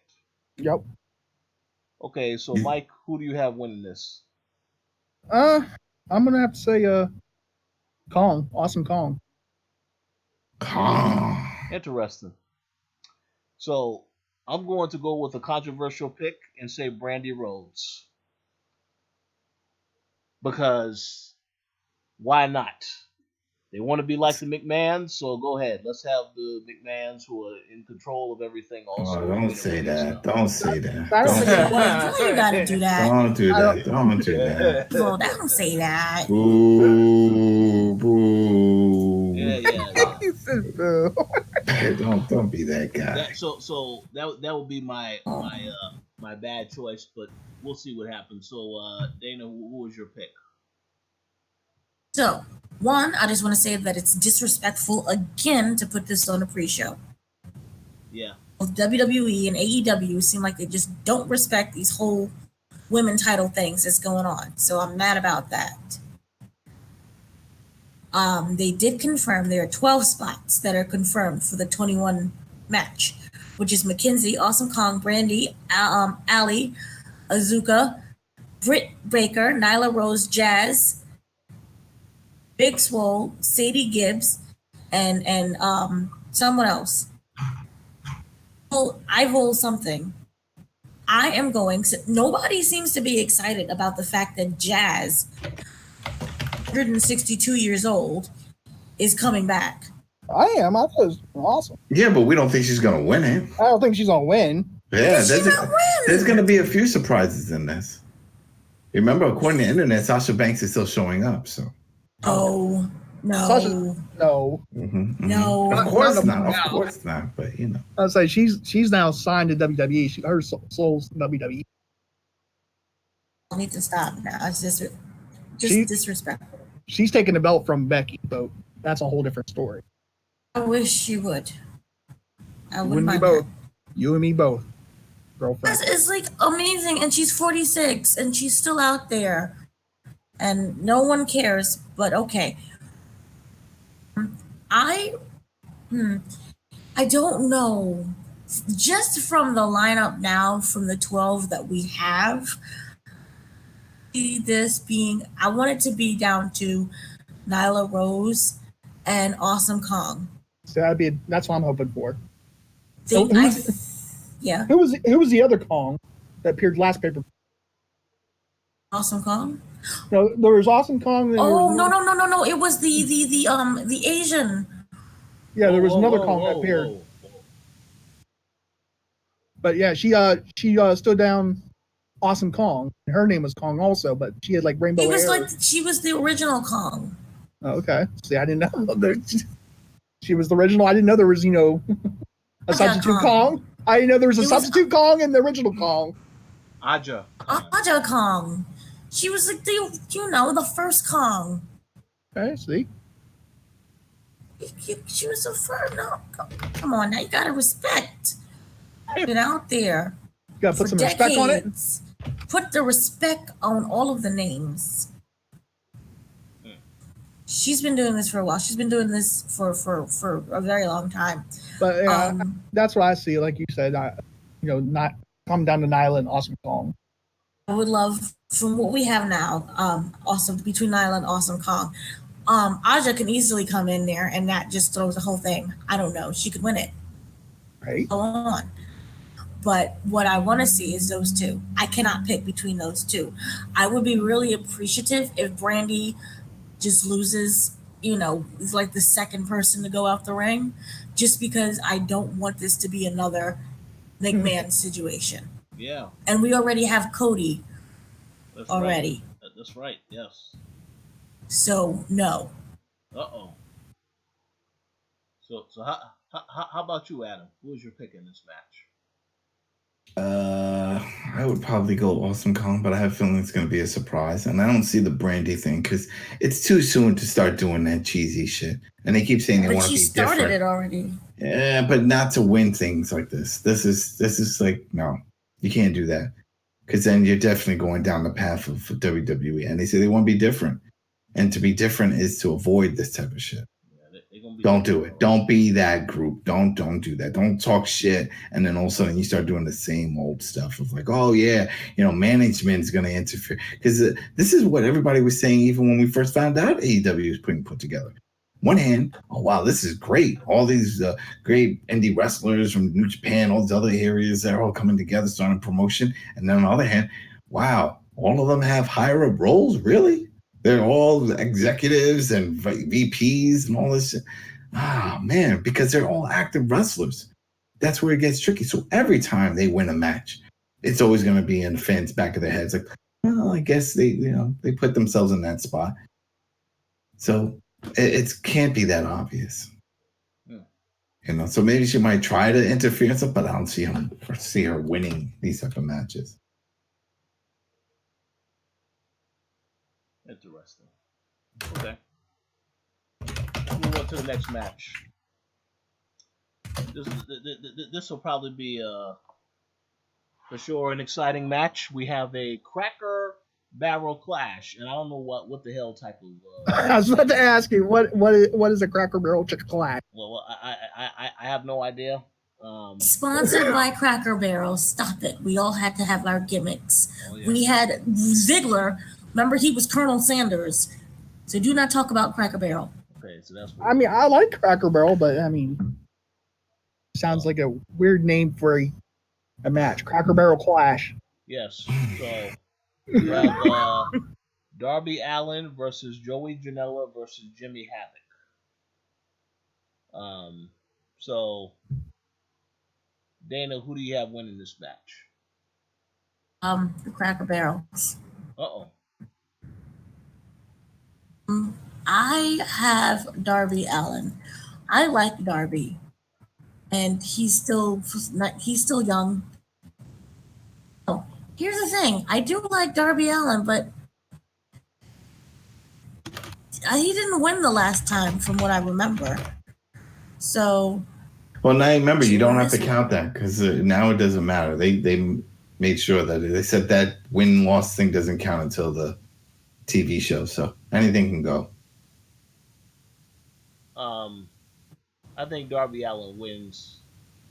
You had this guy in a highlight match with Cody Rhodes. I mean, I think that pretty much says that they had big plans for him to put him in that match.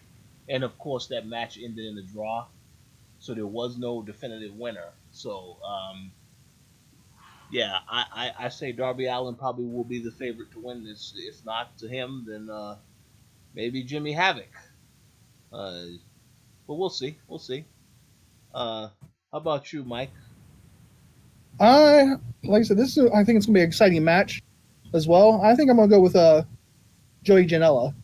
Such a goodie. Oh, okay. And I mean, he's crazy as well. I mean, we saw what him and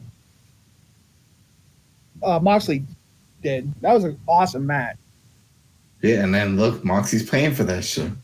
No. Got that MRSA. Got that MRSA. An infection. I will argue that him deciding, let me also do New Japan and all these other matches. This is why he is now paying for with that injury. Yeah. Oh, well, that's the price that all of them pay. You know, they catch Hep C and all kinds of stuff. You know what I mean? It's a lot of sweat, dirt, unsanitary mats. Right. Not getting time to heal. Yeah. Well, it's, you know. You can get that shit from dirty towels and mainly it's mainly from mats. You know, you catch mat pox and other things. So now he has no chance but to heal. So we'll see what happens. Yeah, because that shit can kill, man. He can die from that. I remember Forrest Griffin. If anybody remembers him, he was in the UFC a long time. Yeah, and his situation, he really almost died because he thought he just had the flu or something, and they would tell him, "You need to go to the doctor." He was like, "Nah, I got this. And it got real bad. And he's like, all right, fine. And they had to put him on fucking IVs and all kinds of shit. They're like, yo, you were about to die. Ooh. This shit can kill you. He didn't even realize it. You know, it has multiple names, the staph infection, MRSA, all that stuff. But it's the same thing. You get this through cuts. It's something that transmits usually through sweat, dirty mats, open cuts, those type of things. And it's just another fucking fungus bacteria that can kill you. Yeah. You know, and these things you can a lot of for like WWE, from what I understand, is that all these guys get tested, right? They get tested for all kinds of things to make sure nothing carries over, and you can do that, but you're still taking a chance when you're doing all stuff. But they don't do as much of the bleeding, and I think that was another reason why. Not so much of the gore and stuff, but then having to worry about these issues. Yeah. Once you open up a wound. And this type of environment, nothing sanitary. Right. And you're throwing pieces of wood and chair and this and that and glass, and you got thumbnails. No one's washing all that shit first. Oh. You know, and then putting it in a bag. They're not dealing with that. So you're doing that, and it's getting on you. It's getting on the other person. It's a lot. Absolutely. So who you have winning this match? I'll go with Havoc. Why not? Put him in the spotlight to shine. I feel like he still hasn't gotten his moment to shine in AEW yet. So people don't really know how crazy he can get. Uh-oh. So this Cracker Barrel match sounds like it could be a legit hardcore match, and we'll see him because we saw a little bit. Like some people did see a little bit when he took out the staple gun during the first, the Double or Nothing, and then that Battle Royal. He just showed up. So he gets real crazy with a lot of that stuff. So I think this could be his time to shine. Okay. Moving on to the next match. Obviously, this match is probably one of the main matches. Well, there's a few matches that I think everybody is going to want to watch. This is obviously one of them. And it moved up after Moxley got injured, so it's different. Yeah, we have Cody versus Shawn Spears with Tully Blanchard in his corner. Mm-hmm. So I'm gonna go first. Shawn Spears. I don't think Cody needs to win this match, and since obviously Cody is very good friends with Shawn Spears, yep, I think you want to build him as a star because you know that in WWE that Perfect 10 gimmick was not doing anything. So I would say I would have him go over in this instance to establish him as, someone that you need to be concerned about. So I got Shawn Spears. How about you, Mike? I'm with you as well. I'm gonna go with Shawn Spears because, like I said, they're both good friends, and I think he also Shawn Spears helped Cody by training him and everything. I'm thinking that he's going to return the favor and take the L for Shawn and just let him win. Sounds good. How about you, Dana? Dana, I'm watching you in the woods. Damn, watching her in the woods. I think she's out. Oh no, Dana. Come on. Okay, Adam. How about you? All that laughing wore out. It's gotta be Spears. All right, now didn't they spoil this? What's the main? Cody has a match for the first televised show, right? Didn't they say he had a match? What's that match? Do you remember? Anybody remember that match? Because they said they already announced that he has a match. I don't remember it. Ah, shit. Well, whatever. Let me just she's ask. talking. Let me She's just ask. talking. Saw her bubble move. Okay, so yeah, when the mic. So anyway, I think it's got to be Spears. He's got to get over on this. That cut was not supposed to happen. Yeah, it was supposed to be a chair shot, but obviously it was a severe cut. Wasn't supposed to go down that way. But they still have to play him as a heel. He wants to be built as a heel. Yeah, you can't have him do this chair shot and then their first legit match and then he loses. See and what you just said right there. That's why I don't really believe this whole we're not going to have heels and faces in with the way we structure the company, because obviously if somebody is hitting someone with a chair shot, everybody, people who are fans of Cody are going to be like, well, wait a second, they're going to cheer Cody getting hit with the chair shot.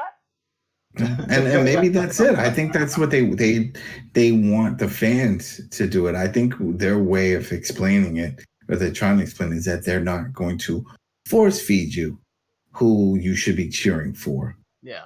And one of those things, like, how a wrestler come out, it's like, oh shoot, we're back in this shithole.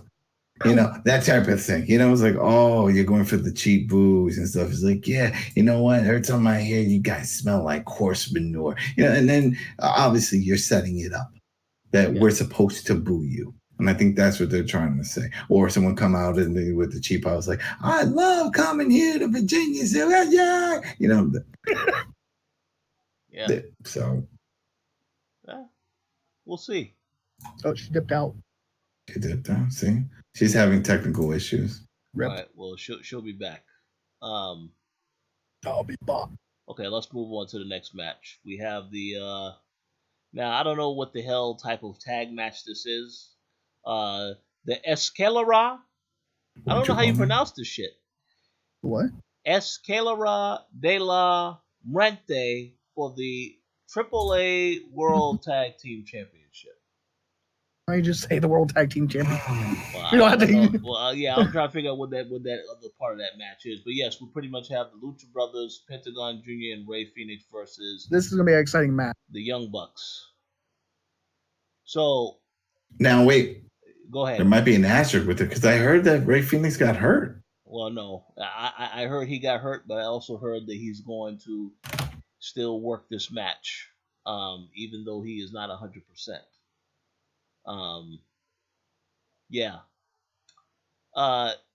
So I'm going to go first, and I'm going to say once again, I don't really think that you need to have the Young Bucks as the champions coming to TV. I mean, I don't really know if you need to do that, because everybody who is familiar with the Young Bucks know that these guys are excellent tag team. I don't feel like, and again, I understand that they're going to want people with star power, getting the TV time and holding the titles. But I really think that Lucha Brothers are a bit underrated, and they need to give these guys. What? These guys. I don't know what happened. What happened? Bloop, when Dana joined. What happened? Now I don't hear Rich. What you mean you don't hear me? Hello? Yes. I hear you, Adam. You hear me? Yeah, I hear you. Yeah, so I don't hear Rich or Dana now. What's the problem? Dana sabotaged. Still says that I'm connected. Sabotage things. Rich, you there? Yeah, it said that I was connected. Okay. That was weird. So That was weird. So you hear me now? I hear you now. Well, yeah. Yep, Discord. I don't know what that's all about. So all I was saying is that I would pick the Lucha Brothers to win this, because I don't really think you need to have the Young Bucks get all this attention as the champions. But this is the AAA tag titles. Are these titles even a part of AEW, or is this another promotion? No. Another promotion. Okay, so This is the part match of, doesn't because that's matter. the thing. This is part of the partnership with the AAA, because they don't really have the Lucha Brothers. Lucha Okay. Brothers aren't signed to them. This is a partnership deal Okay, that they're so doing with in it, other which words, is this is a meaningless match then. It's only for the excitement it's still of gonna seeing. be it's still gonna be a fun match. Yeah, it's still gonna be fun. So You gotta people understand a lot. These shows are still being treated as just regular indie shows. okay. They're It's not to put butts in the seat. Yeah, this is not anything that we should really be following as going to be canon when they get on TV. So it's like, we're putting a bunch of matches. None of this really matters, win or loss or storyline development at least. So my pick is the Lucha Brothers. Now I need to ask you. I'm gonna go to you next, Adam, because I did see that the last time we did a show, there was somebody that commented on the show, and they said that you absolutely don't know nothing about the Young Bucks, and they made a point to call you out because you were saying, "Oh, these talking about these guys never sell." So, Adam, here is your chance to respond to that. Do you think that they're going to have the Young Bucks win this, or what? I don't even think it matters because it's the Young Bucks. They don't need to sell. They don't need to do anything. They're so over. And now that they're executives for this, it doesn't really matter. And remember, this is one of those shows, like I said, it doesn't follow canon for their new TV deal and all the stuff they have planned. So win, lose, it doesn't matter. That AAA, but they've had that title. They've had that tag title before. So if they get it, okay. But we know it's not going to stick around because that's not the AEW one. So, if anything, it'll probably just be with the Lucha Underground. I mean, the Lucha Bros. Yeah. They're the ones that are part of AAA. Yeah. So they are the current champions. So yeah, that makes sense. Yeah. So it just makes sense. I just don't see it unless there's another show going on. I mean, the dead giveaway is that a lot of AAA stuff is already online listing their schedule, and then you can see when that belt is being defended. Yep. So if it sees that, say, within next month is going to be defended, they'll already have the Lucha Bros defending it versus somebody. So then that tells you right there who wins. So this match really is meaningless. You just confirmed that to me. Yeah, it's just going to be fun. It's going to be fun. And that's the thing. And I even said it in that for the personal. I have nothing against the Young Bucks. They're entertaining to watch. As much as it's just they don't sell enough. So they do amazing moves. I love their moves. It takes time to set up a lot of their moves. It's very theatrical and it's all about the show. But then it doesn't really. All right, how many times have we seen where they're both put in like a submission and one person's about to tap and the other one holds his hand, so he doesn't tap. The first few times that's awesome, but then sell both your backs. You were in those holds for a long ass time. To talk to Jericho. Jericho will give you a one-on-one on how to sell a back. He's always doing it. Even when he's doing the backbreaker, the wall of Jericho, he still knows how to sell. He'll walk around. Something could have happened in his back 5 minutes in the match. He's still selling it 20 minutes later. It's the little things like that. The little things. And you remember, and then you watch it, and you're like, oh, wow, okay. That's right. He was working it back. Because it also helps the guy you're going against. It makes him look even better. It's like, shit, I guess he really hurt him on that. And then makes you wonder, is he really hurt? Yeah, he is. Maybe it is hurt. Holy shit. How many times have we seen Seth Rollins constantly hold his head, after every match? Like, really, you have concussion? What's going on? What's going on with your fucking head? You're always holding your head. Hold something else. Because we know nothing's wrong with your head because next week you'll come out and you're not holding your head. I don't know. Shit like that, it bothers me. Yeah. For everybody, but it really bothers me with the Young Bucks only because they're so flippity floppity. They're so fast paced. They do all these setup moves, and then right after they win, they're jumping up and they're celebrating with the fans on the turnbuckles and then doing the whole thing. It's like, fuck, man, don't do it this one time. Don't do it this one time. Hold each other and then be like, yeah, my back hurts. That's it. That's okay. Make it look like it was a grueling match for you and don't make it look so much that it was just a show for us. I don't know. I saw a lot of that in Ring of Honor, and that's actually when I stopped watching Ring of Honor. because of Ring of Honor, amazing talent, great talent. But man, everybody's setting up for next spot. They all want to have that next highlight reel for YouTube. They're all setting it up. All right, we're going to do this. We're going to do the big backflip over the top to the outside. We're all going to catch you. And who was it? Was it I forgot his name.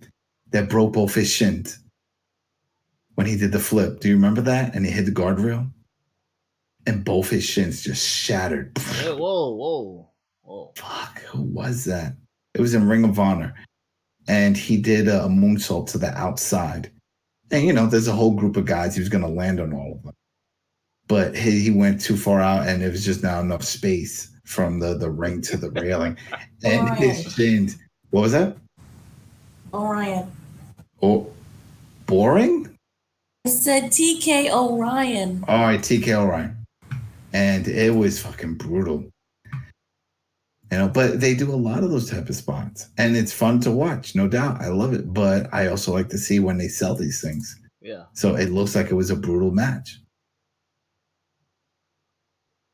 I miss the days where after a match, both guys are still laid out, and then their buddies and stuff have to come and help carry them to the back. Love that shit.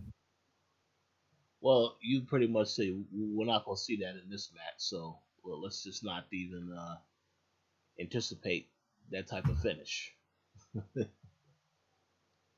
All right. So Dana and Mike, who are your picks for this match? I am going to go with Lucha Brothers. Yeah. Yep. I'm gonna go with the Lucha Brothers. Like you said, this is a triple A match. It's nothing really important. It's gonna put people in the seats because both of these teams, Young Bucks and Lucha Brothers, are gonna do a lot of flippity floppity, as Adam Vale says, and they're gonna sell it the best they can. And it's gonna be an exciting match. Yeah. Okay. And Dana? First of all, I like the flippity floppity. So. Oh, I love the flippity floppity. Yeah, flippity floppity is fine. It's just you gotta sell it. If you're gonna dish it out and stuff, you gotta sell it. That's it's all. wrestling. We all know it's fake. You don't have to sell. Hey. Sorry, I'm sorry. No, Did I just if that's ruin... the case, then just fucking put this on a trampoline and call it backyard wrestling. Anywho, I'm going with the Lucha Bros only because I don't want the Young Bucks to win anything. Because what are they, like the CEOs? Yes. Or something of the company by now. Well, so I don't want them to the hose. I swear you just called them the hose. Not the CEOs. I said CEOs. Oh, well. CEOs. See, that's you. Worded mine. Always thinking of hose. Hey, hose matter. Oh dear. Only in different area codes. Exactly. Damn, that song would not get over in this kind. Yeah. He will be crucified if he tried to do this song now. You know this. Come on, Dana, hit it. You do that song for us. Why? Why do I have to do the song? I mean, you got the singing voice. You were singing earlier for us. Not singing anything. I have no idea what you're talking about. The Lucha Bros. Okay. Because, yay. There we go. Rich, that's it. This is it. This is the first Koalition.com's website merch. It's like, yay. Yeah, because yay. Dana wants that yay yay. That's it. Just because yay. Exactly. Dana wants that yay yay. Yay yay. That's right. So what's wrong with you guys? So on that note, let's move on to the next match. While the AAA World Tag Team Championship really doesn't mean anything, and I don't care if the person who commented last week comes after me, come at me, bro. Let's move on to the tag team match that is actually related to the AEW World Tag Team titles. The winners will receive a first round bye in the tournament. We have the Best Friends, Chuck Taylor and Trent Beretta versus the Dark Order, Evil Uno and Stu Grayson. So, Adam, who was your pick for this match? We've already see Best Friends pull their thing. So we don't know much about the Dark Order. They've done a lot of run-ins. We haven't seen much. Yeah, there we go. What is they called? The Smash Bros? Wasn't that their thing before? That's a lawsuit. They had lawsuit. Yeah, exactly. There was some shit like that. But I mean, hey, it's a new group. It's a big group. And if you're trying to get them over as badasses, they got to win. They look pretty devastating, that tag team portion of them, when they came in and they cleaned house at the last show. So I looked interesting. Yeah, so why not? Let's put them over on something. All right, so I'm gonna say this: we are currently living in dark times, so it would make sense for the Dark Order to win, I guess. So that's why I'm going to choose based off of that. Dark times. Yes. How about you, Dana? Who was your choice? I'm with the Dark Order because they're known as the Smash Brothers, but make an impact with that new name. Yeah. They've just been doing a lot of run-ins and just messing with everybody else's matches. Okay. And how about you, Mike? I'm gonna go with the Best Friends. I'm gonna be the odd. See, there you go. Best friends. I mean, because they're best friends. Come on. Friendship perseveres. It perseveres. Exactly. Best friends. Why can't we be friends? Why can't we? This is the one that's in Chicago, right? This is Chicago. Like he did his better girlfriend. Come on. Wait, this is a Chicago show, right? Yeah, it is. Yes. And before you say anything, no, CM Punk will not be there. He is not going to interfere. Cole Cabana is going to be there. Excuse me? Cole Cabana is going to be there. Why? Because he said he was going to be there. Oh, you mean watching from the audience? He's going to be there? I don't know if he said watching. I mean, his son is going to be there. Oh, well, in the Indies, that's the MJF guy that's portrayed as his son. So, they could easily put some of that into it. Funny you mentioned that because MJF is not on any of these matches. Yeah, see, so that's a very interesting omission from the card. So we'll see what that's all about. But Cole Cabana, he said he was going to be at the show. Don't know what capacity, but he said he's going to be there. So I wonder if he is going to cut a promo on the CM Punk lawsuit. Well, I wonder if they're even going to sign him. He's still an indie wrestler. He's not exclusively signed to Ring of Honor because that's not how they do their contracts. Yeah. So maybe he will get a full-time gig with them. He ended his show. Yeah. So he wants to focus more on wrestling and not all the other stuff. Yeah. So if that's the case, I mean, that could be a sign right there that he's got a full-time gig coming up. That's true. Very good point. And I was like, shit, I got this full-time job I can't be doing, and it's a conflict of interest. I mean, who was it? Oh, what's his name got fired for that shit? MVP. Remember when he signed with Lucha Underground? Oh yeah. And he was doing the podcast stuff on the side, and they found out, and they fired his ass for that. They stopped hiring him for doing a podcast. Yeah, they could definitely do that now.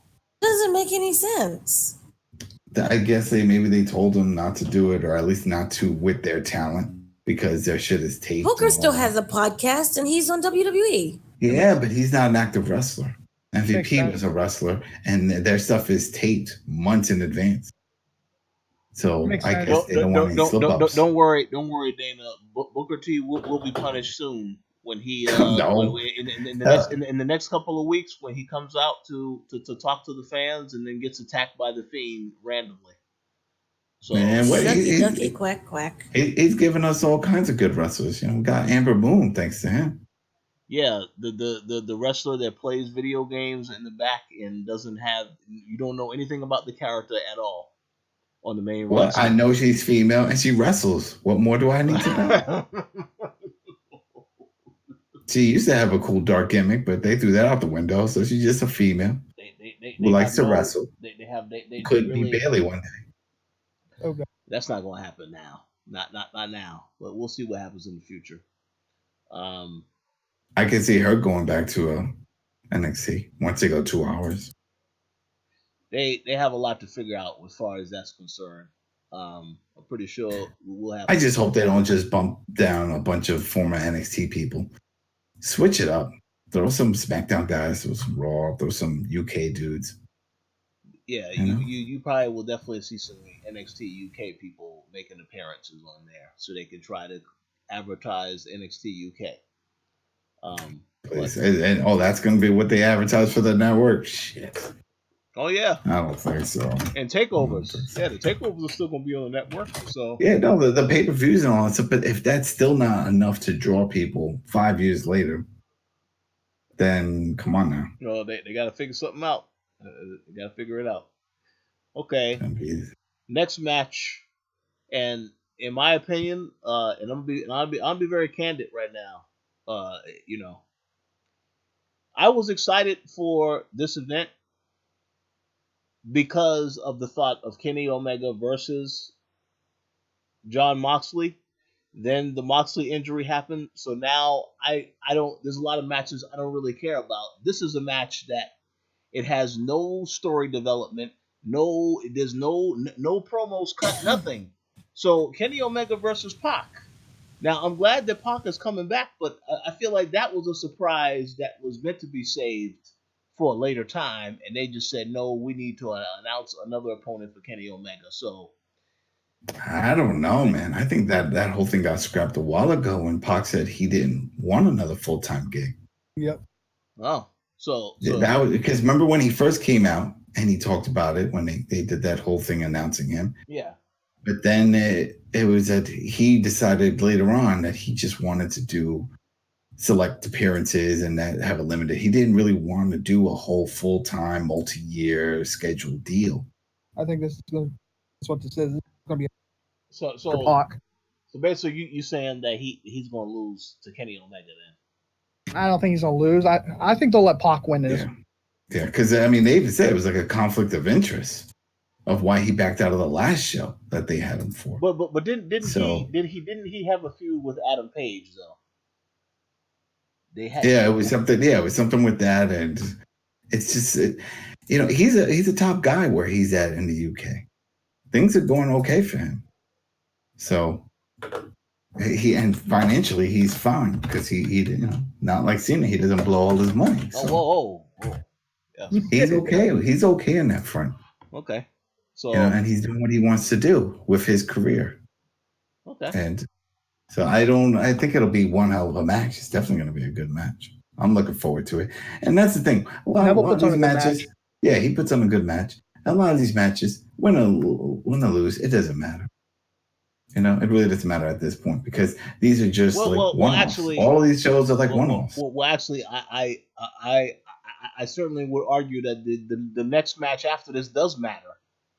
Well, this is for a title. This is for. Well, yeah, but okay, this match, this is just. Is this the one where Bray Wyatt runs in?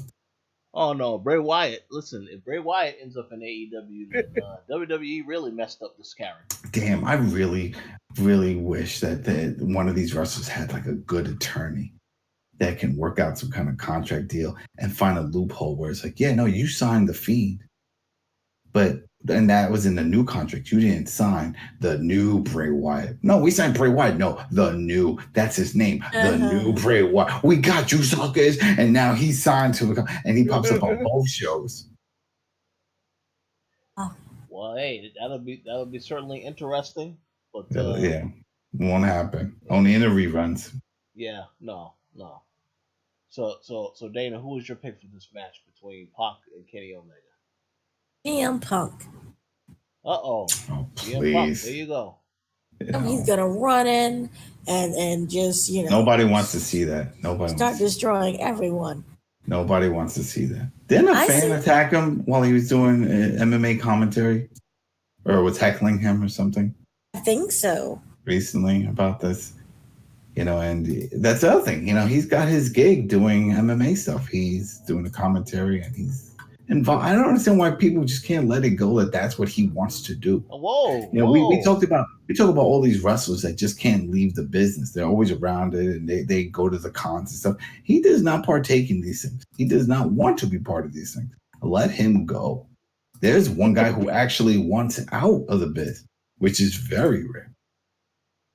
Yeah, he just doesn't want anything to do with it. He wants to put it in the past. He's acting now. Did you see his movie? I don't care because I was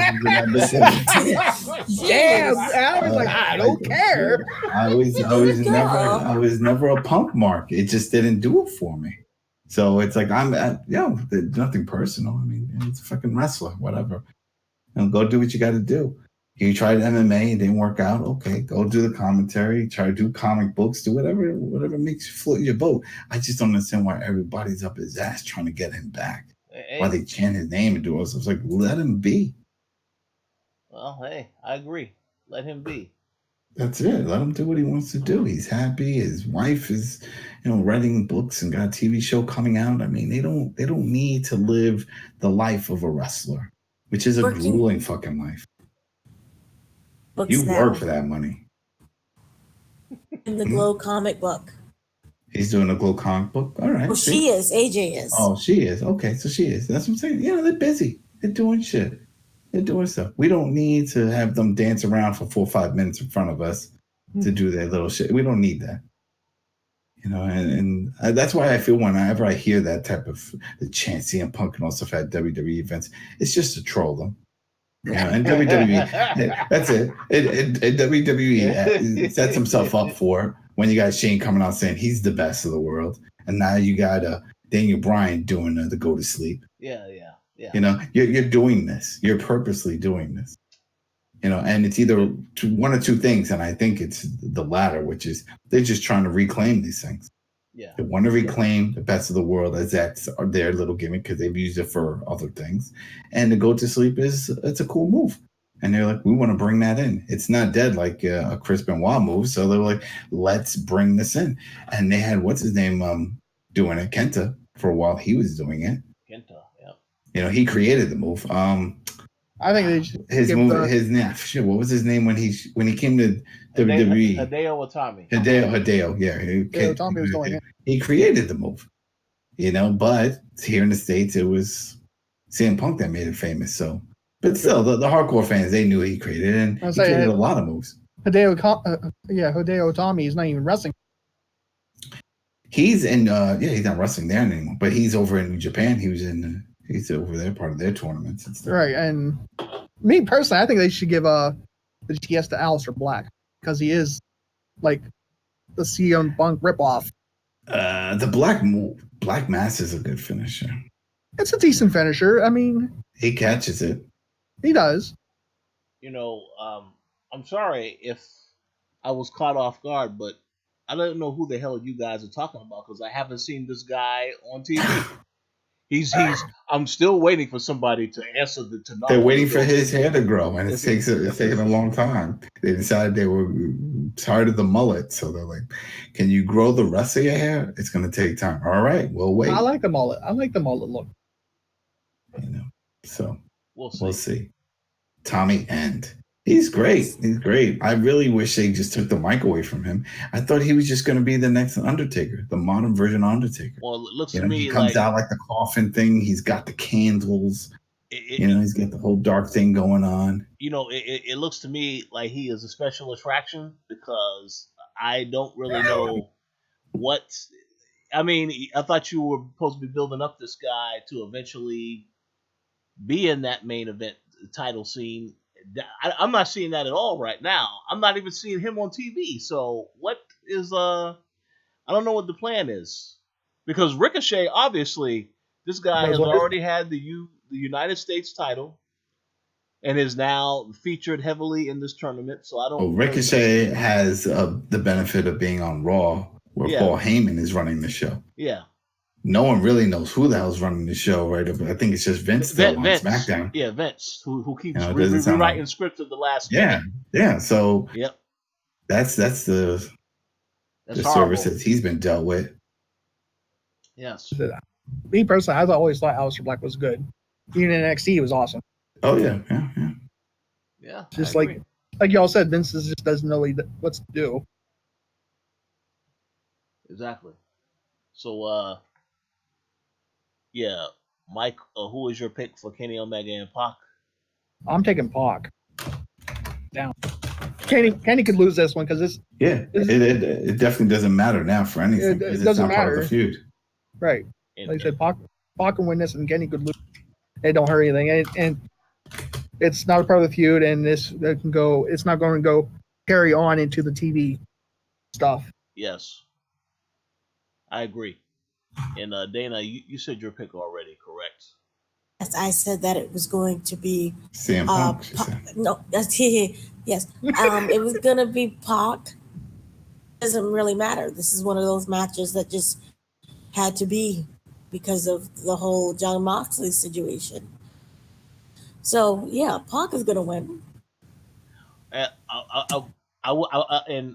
will end by saying this.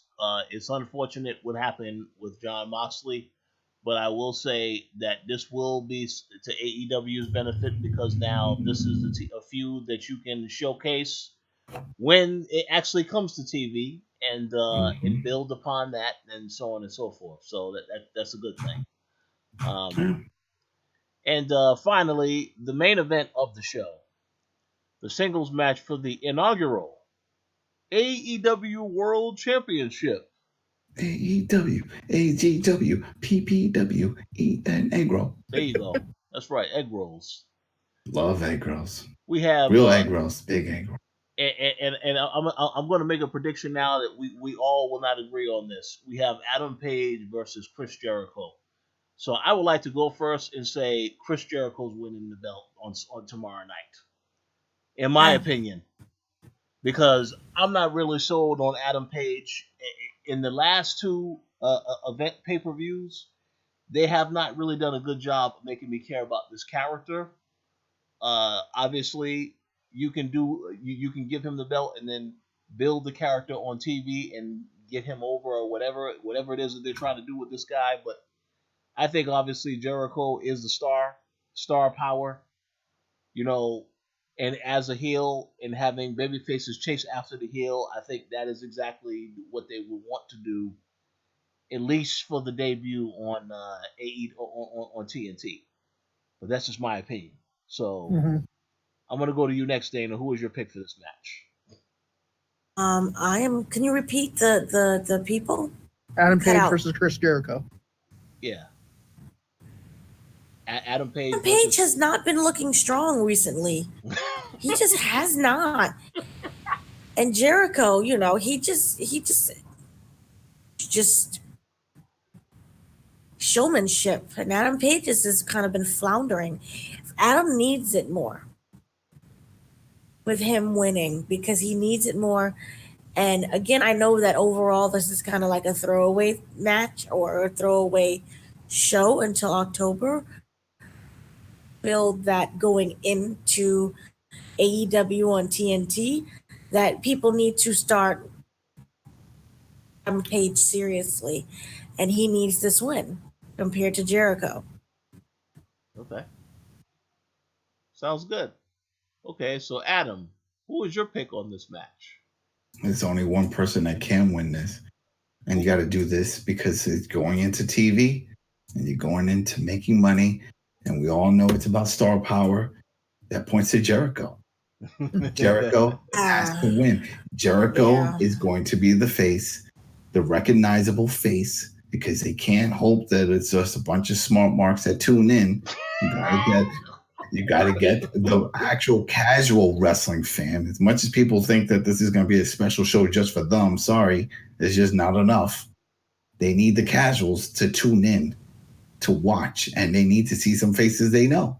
It's like that with everything. Wouldn't that go and say that John Moxley would be the face then? He's not there. We're talking about somebody with the belt right now. This will be it. Because when he has the belt, when Jericho has the belt, they can just show him around and people will know. Like, oh, that's Chris Jericho. Oh, shoot, Chris Jericho. He's there. Not everybody's in the know. There's gonna be people like, shit, what is this? Is it a new promotion? Oh, okay, whatever. New wrestling. Oh, I know that guy.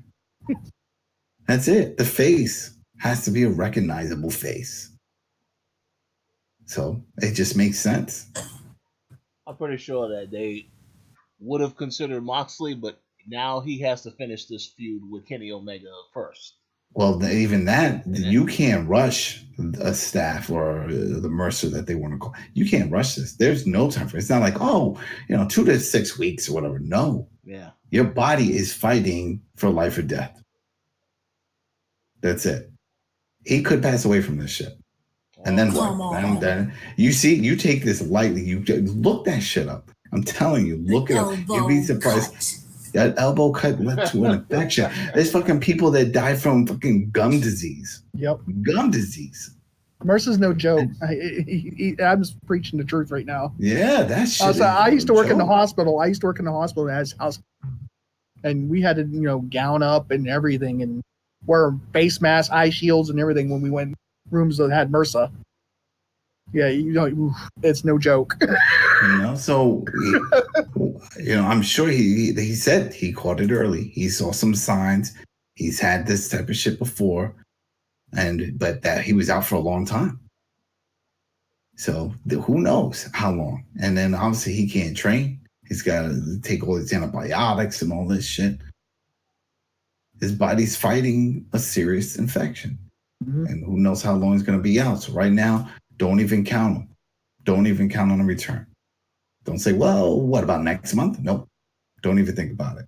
Well, when it happens, it'll happen. Right now, make believe it's not happening. Next. So here's the next. Next. Whoa. Yeah, next. I mean, no, he still has a contract. I'm not saying writing him off. I'm just saying you just can't focus on him. You got to focus on the now and the talent that you have now and what's going on now. Mm. And we already know what's that. So I have a feeling it's going to be Jericho just because he's the name. Eventually, Paige will get his time. He'll do it. But I'm just thinking on a business point of view. It's not even about quality. I'm not even thinking about quality. I'm thinking new TV deal. If I'm the guy, I have created promotion, and I have a new TV show coming up, and I know I'm going to be hitting all kinds of audiences, casuals, non-casuals, passerbyers, flick-flacks, the people that just flick through channels. What's going to draw their attention? New faces? Yeah. They may just brush past it. But familiar faces, people want to watch. They reminisce. They remember. Hell, maybe they may get lucky, and people that haven't even watched WWE and they haven't seen Jericho since WCW days. I'm like, holy shit, I remember him. There you go. I'm just saying, it just makes more sense, at least for the first few months or so. Yeah. Until people start tuning in, get familiar with the new faces, the new talent. He wants to be a heel. He's going to win dirty. He's not going to have a clean win over Paige. Paige is going to deserve a rematch. Yeah, so. and then by telling that story of having Jericho win, you can build him up so that when he finally loses, it's a big deal. Whoever the person is that they choose to take it off of him, that person will definitely benefit from that. Mm-hmm. So that makes a lot of sense. And the only other thing I could think of, if they want to really swerve it, if they throw in a third person. They could do anything. It's their promotion. And they make it a triple threat. And they throw in, the winner of Pac and Kenny Omega gets dumped into it. That'll be interesting. Maybe to spice up that matchup. To say, hey, people think this is just going to be a nothing match because there's no feud. Well, we're going to add something to it. We're going to make it relevant for something. Winner of this gets thrown into the main event for a triple threat. Let's do it. I should be booking this shit. Interesting. Oh, yeah. Okay. Turn the lights off. Turn the lights back on. Sapu comes out. Yeah.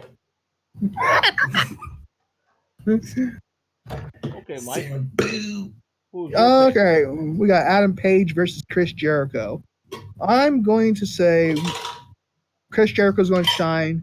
And we're going to have a swerve, and the music's going to hit, and we're going to hear John Cena's music coming out with the 6-minute doom. He owns that song. Exactly, because Adam says he needs money. I just want to say this. If that was to happen, that will be the same night that Vince McMahon has a heart attack and passes away. Exactly. That'd be the night that this man dies. Yes. Like, what the hell are you doing, John? Yeah, he would be absolutely shocked. Yo, Big John, we need to talk. What are you doing over there? Yes. No, it would be crazy, right? He's FaceTiming with Vince, and he's like, "Hey, Vince, I'm at a new shoot. You want to see what's going on?" And he brings him out as he's going down the ramp, and he points, and then the camera zooms in, and you can see Vince's face on FaceTime on the phone. Like, what? He was like, "You're on live AEW show." And then they even announced, it's like, we had John Cena in his corner, Vince McMahon via phone. and then he hangs up. It'd be great. That would sell right there. Vince would be absolutely devastated if that happens. Exactly. Like I said, John Cena says himself, he's Mr. Part-Timer. Yeah, he would never leave. He would never listen anywhere. Not even in a retirement home. That would be awesome. He would never. The 6 Moves of Doom versus the Judas Effect. He would never. Which one's more terrifying? I don't know. Oh shoot! And the swerve that I think would lead up to Jericho winning is the whole thing about LAX signing with them. Oh yeah. Yep. Yeah. LAX. So, yep. If that is true, which sounds like it is true.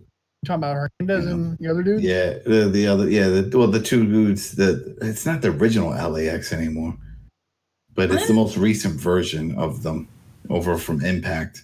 They left. Okay. So we need. And honestly, we're into Conan. We need Conan back. I like seeing him back. Yeah, he's doing his show. Because he's got his show, and then he's got the MLW. He's doing stuff. I mean, come on, man. Promotion. He's busy. He trained Prince Puma, aka Ricochet. Yeah, he brought him into the biz from the jungle. Remember? Exactly, into the jungle. Yeah. Let me just say that I personally think that LAX made a wise decision to sign with AEW because based on what I saw on WWE this week and every other week, they absolutely they don't care about their tag division whatsoever. Yeah, they give 2 shits less. Yeah, because that little tag turmoil thing that they had on Monday Night Raw, where you have the random team of Dolph Ziggler and Bobby Roode beating all these other teams that are actual teams. It's like, I shook my head. That was terrible. Absolutely horrible. Yes. Yep. So I shook my head at that whole thing. I was like, this is what we're going to do with Bobby Roode now. We're going to make him a tag team. He's always going to be put in the tag team. But you know what? That's been his life. Even when he was in TNA. He was beautiful. I know, but he was beautiful. Money and stuff, so. He was beautiful in NXT as a solo. They don't know how to do that gimmick, though. They don't know how to pull off any of those type of Vince McMahon don't know how to do it. He doesn't, because we saw the same thing with Tyler Breeze. Super over with that gimmick. He comes over, they have no clue what to do, so they just make him as a joke. He wasn't seen as a joke with that gimmick in NXT. I said he was a perfect heel, and he was. Well, that is because Vince doesn't watch NXT, so that's exactly but he's watching now because we're going to bring it to USA Network. Oh, well, yeah, he is going to have to watch, and let's hope that he doesn't have to get hands-on with Triple H. That will not be good for Triple H. Yeah, that'll drive him crazy. So, before we wrap up, though, I do have one final question to ask. I was going to ask this question earlier, but I didn't get to ask it.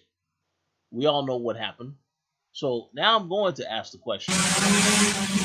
What the hell is that? Whoa, what was that? Damn, Dana, you all right?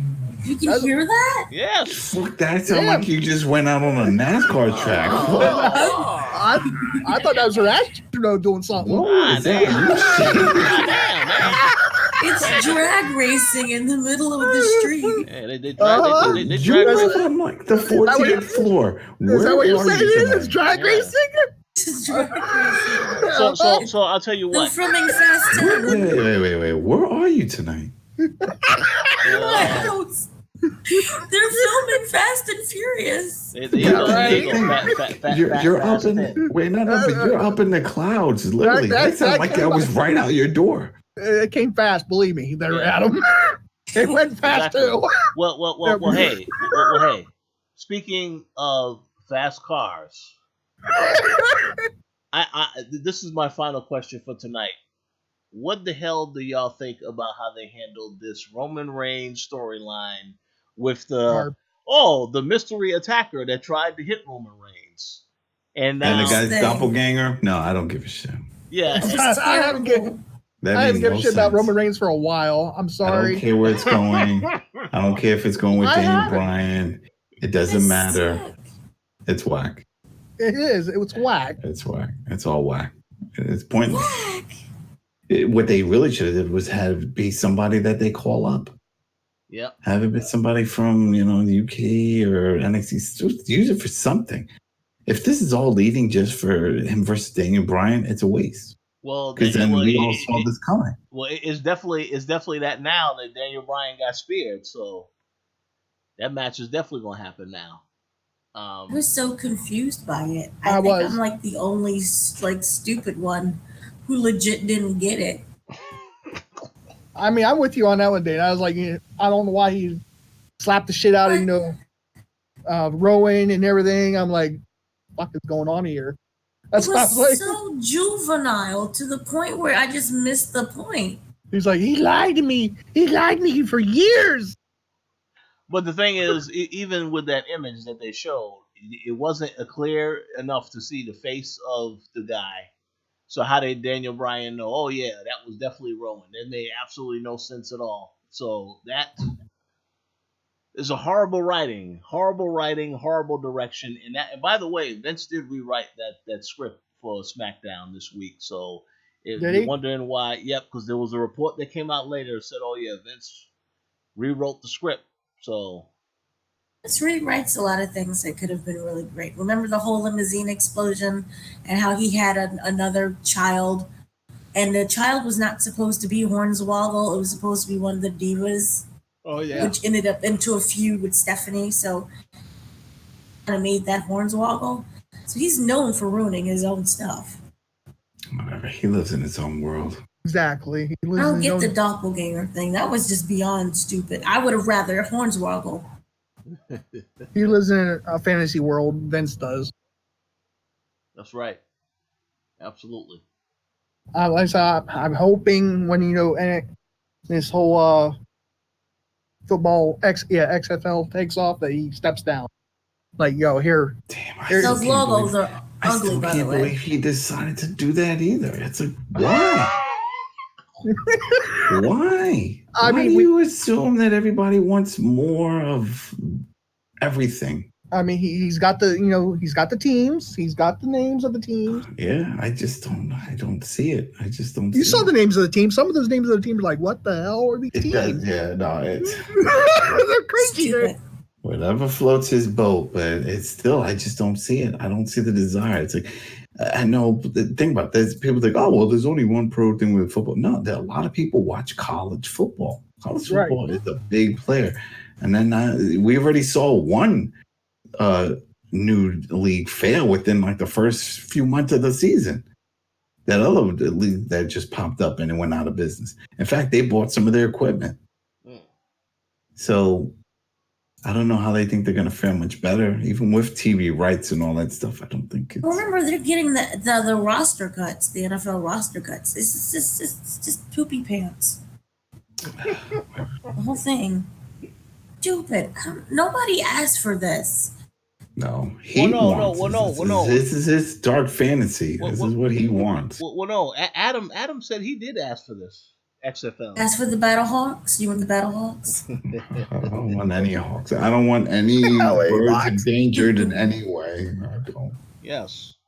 It's not for me. It's like I don't even have time to sit through a 16-hour matches in the NFL like I used to.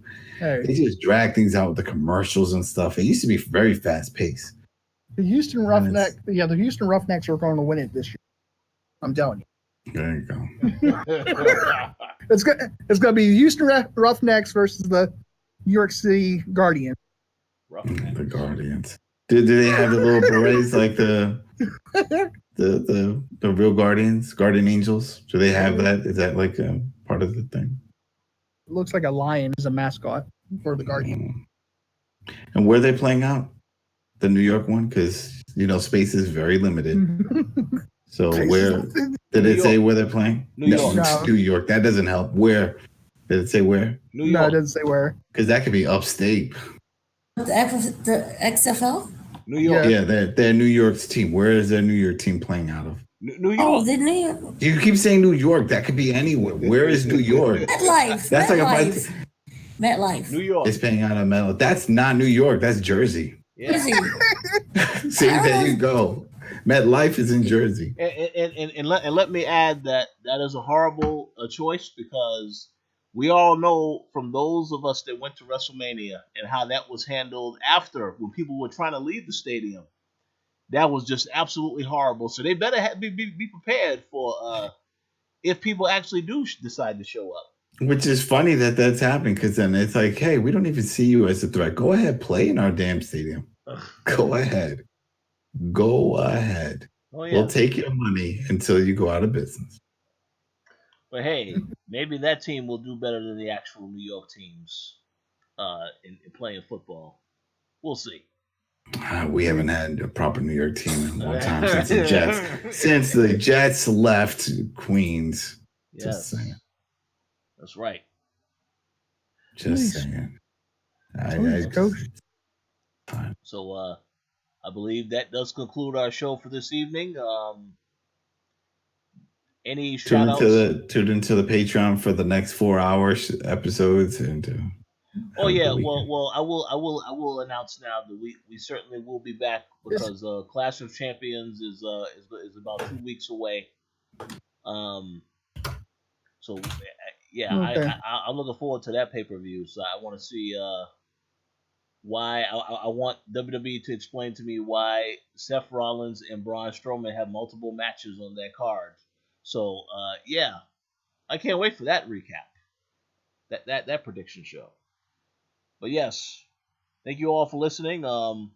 Adam, you have any final shout outs you would like to give?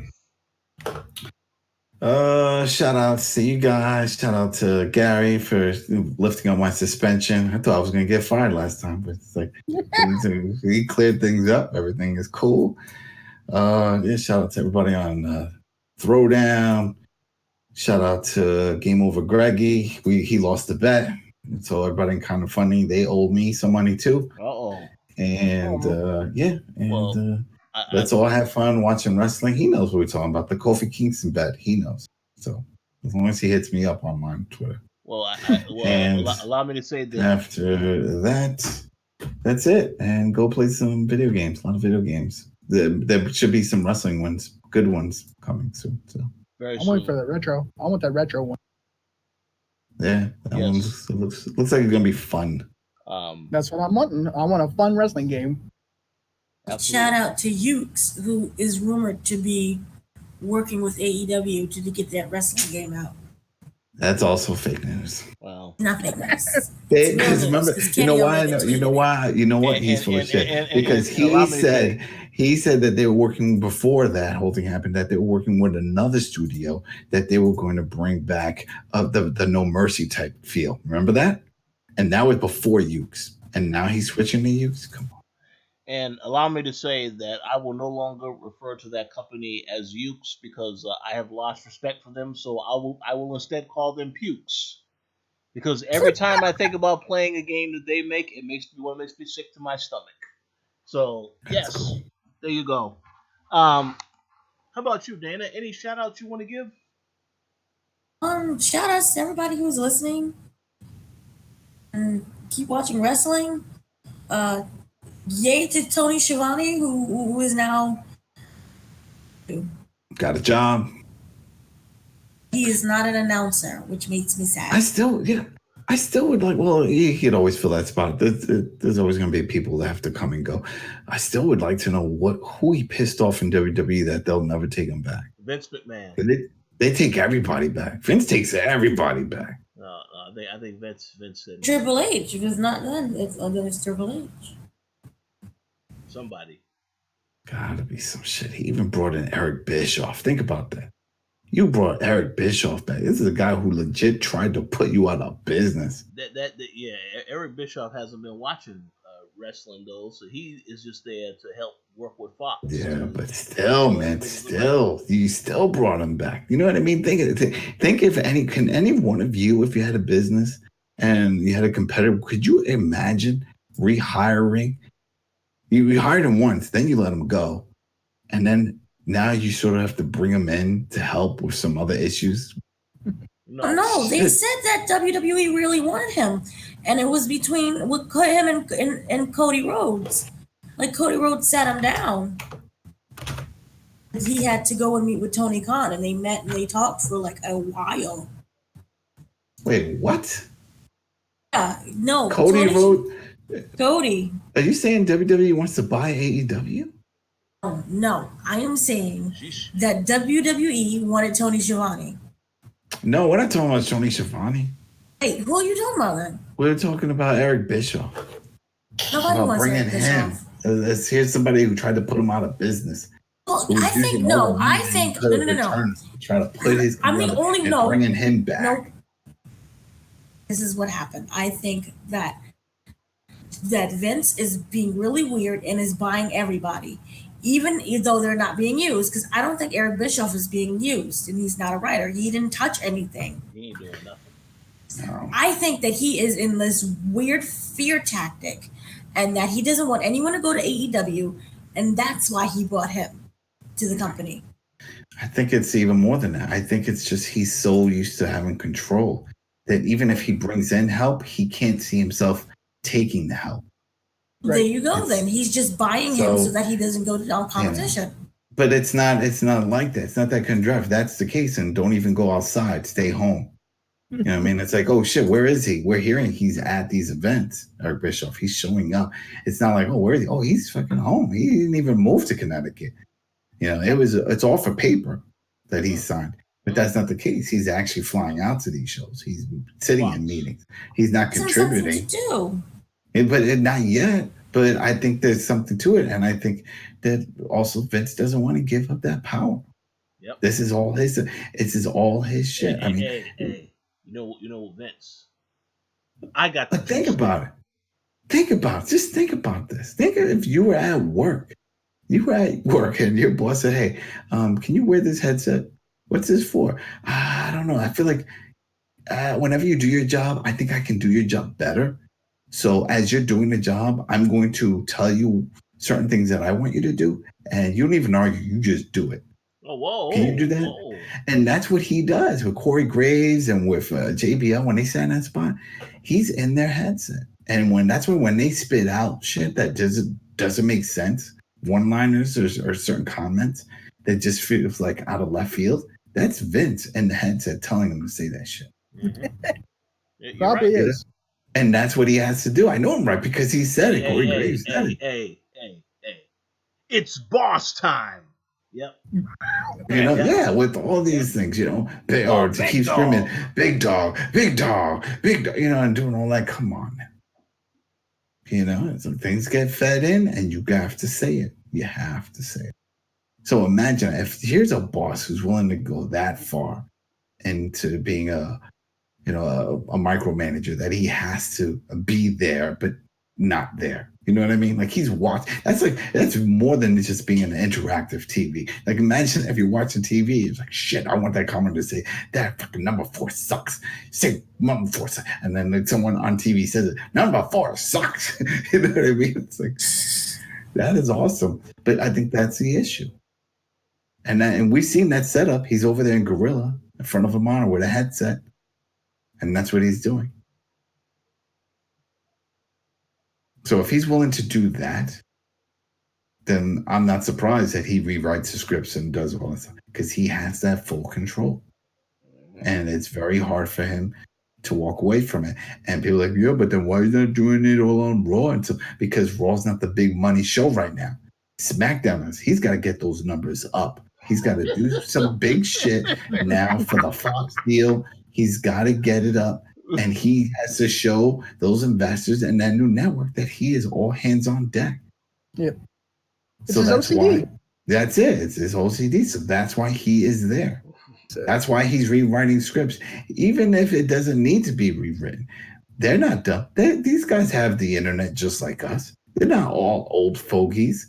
They have younger marketing guys there too. They read the same shit that we read, and they say, "Hey, Vince over there rewrote the whole script." And I said, "Oh well." Then he didn't like it, and that's it. He's taking initiative. All right, so or maybe we brought Eric Bischoff, or they brought Eric Bischoff in. Then Vince knows he's about to kick the bucket, and he writes Eric Bischoff in the contract. Say, look, the will say, look, you get WWE and you get to run it the way you're supposed to run. Not Triple H, not Stephanie McMahon, not Shane. It's your baby. They're Eric Bischoff.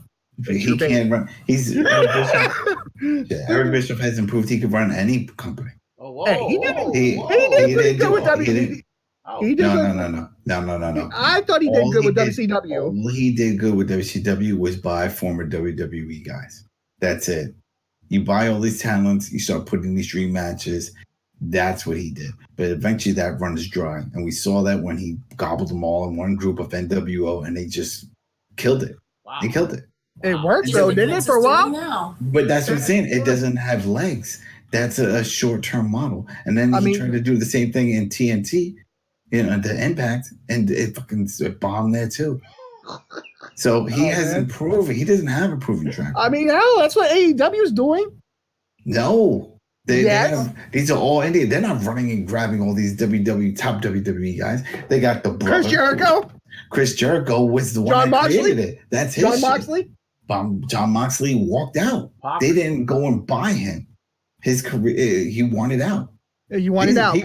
These people, he wanted out to do this. He wanted out to go do indie. Majority other things. He didn't say. John Moxley wanted to do every company all at once. Yeah, he wanted to go out and see the world. We're seeing other talent. We got Kenny Omega still there. We have Hangman Page. We've got Havoc. We've got all these other guys that are making their names. Dustin? They're not all getting. That's the brother. That's what I said. It's a brother. Of course, you're going to bring the brother, regardless. You got to give your brother a job. Oh, you can't be mean and not give your brother. Man, come on over. We know We know Vince ain't doing you right. Come on over, Goldust. It's not even about that. I'm sure he left on good terms. It's family. It's all family. What do you mean? It's not disrespect. They didn't shit on that. It's like it's all family. It's a different thing. And also, he's got money. He doesn't need to go back. If he plays his cards right, which I think they all are, they're at that point. They're not about. I'm sure that pissed Vince off that Dusty Rhodes went over to AEW. Come on, he's not using him. No, he never respected him. Yeah, not that. He had him constantly play the whole Goldust. Even when he brought him back, he said he would only bring him back as Goldust. Mm-hmm. Yeah, eventually, Dustin decided to accept the fact that he was Goldust and then just do the best what he can with it and did the whole R-Truth and all that other stuff.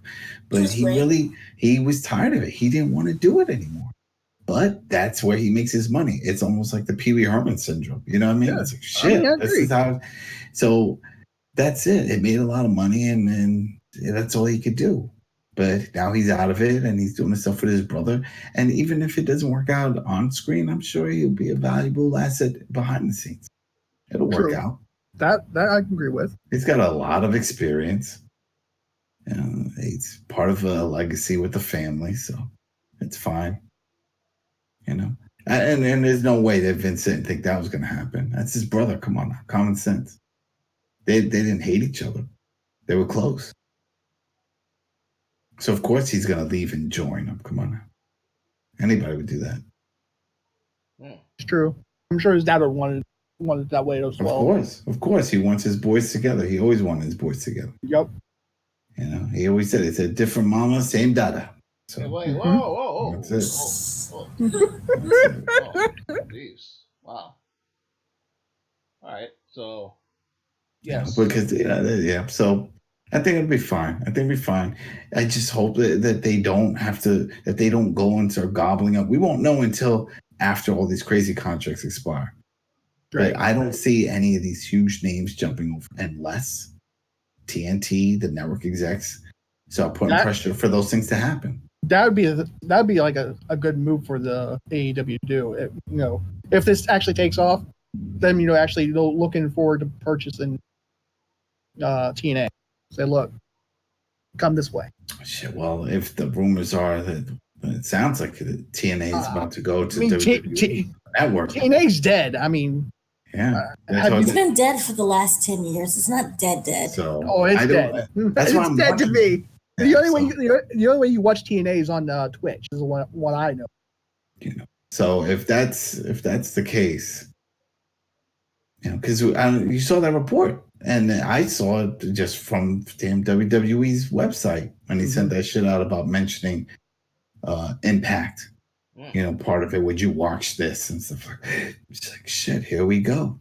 So they got some decent wrestlers over there. Yeah, but you can't ever carry those things over. Killer Cross. Bring Killer Cross to WWE.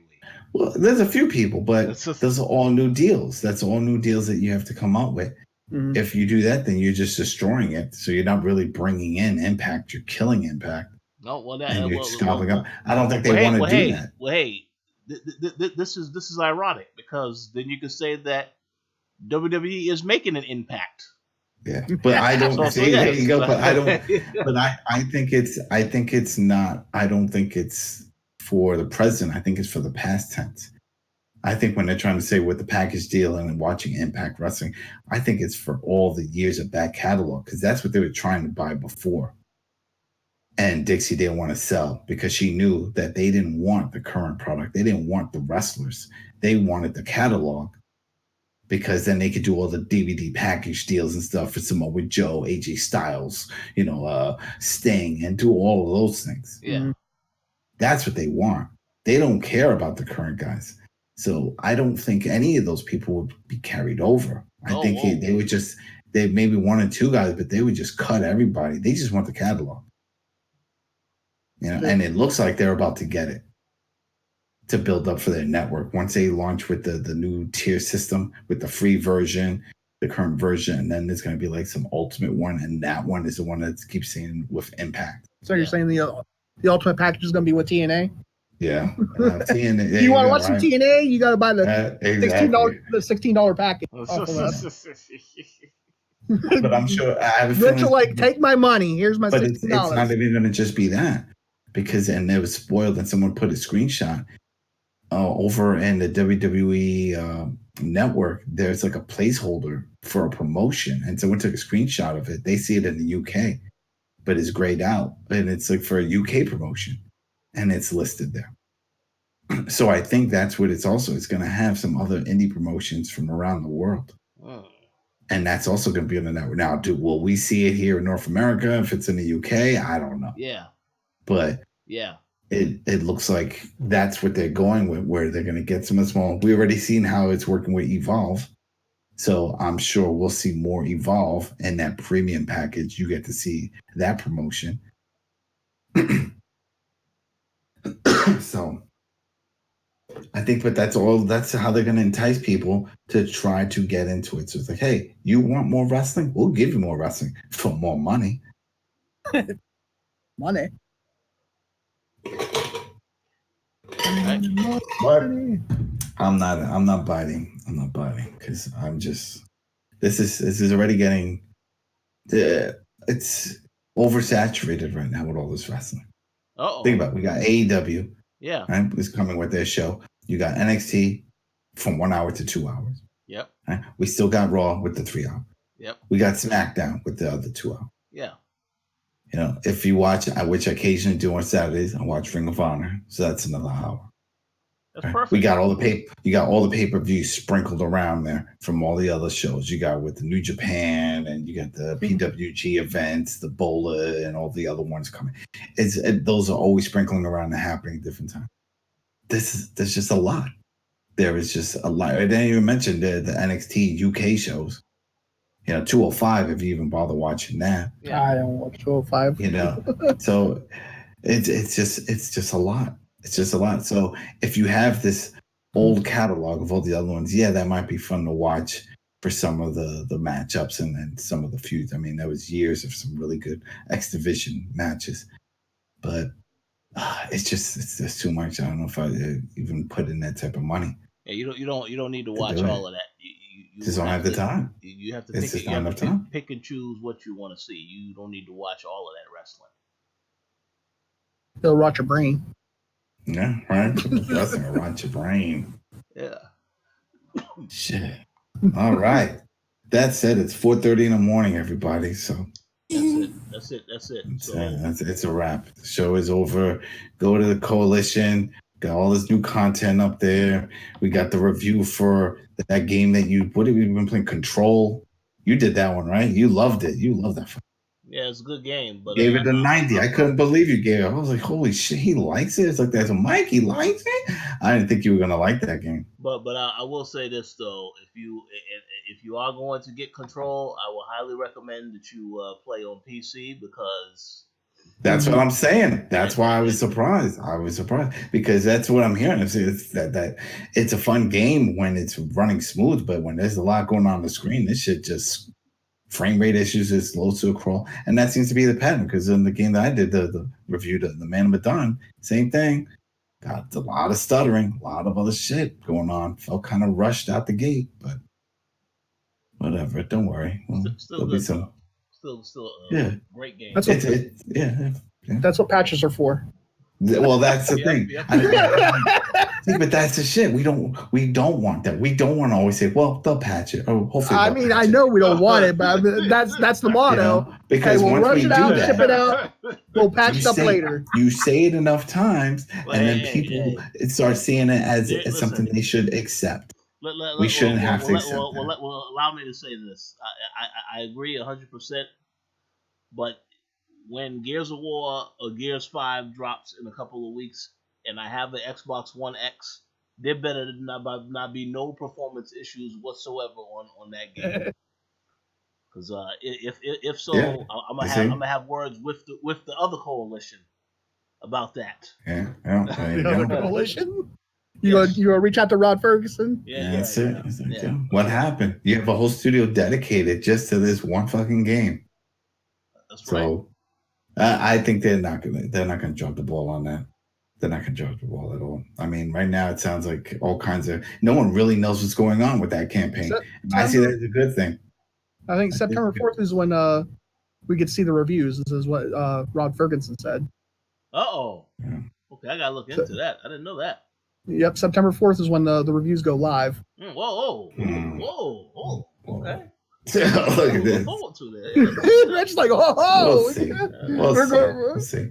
We'll see. What we predicted 90, 95s? No. Well, you know what? I've always been a fan of the multiplayer. Love the multiplayer. Yeah. Love Horde. I love the Horde. So it really comes down to the campaign. Now, this is back to 2-player campaign, right?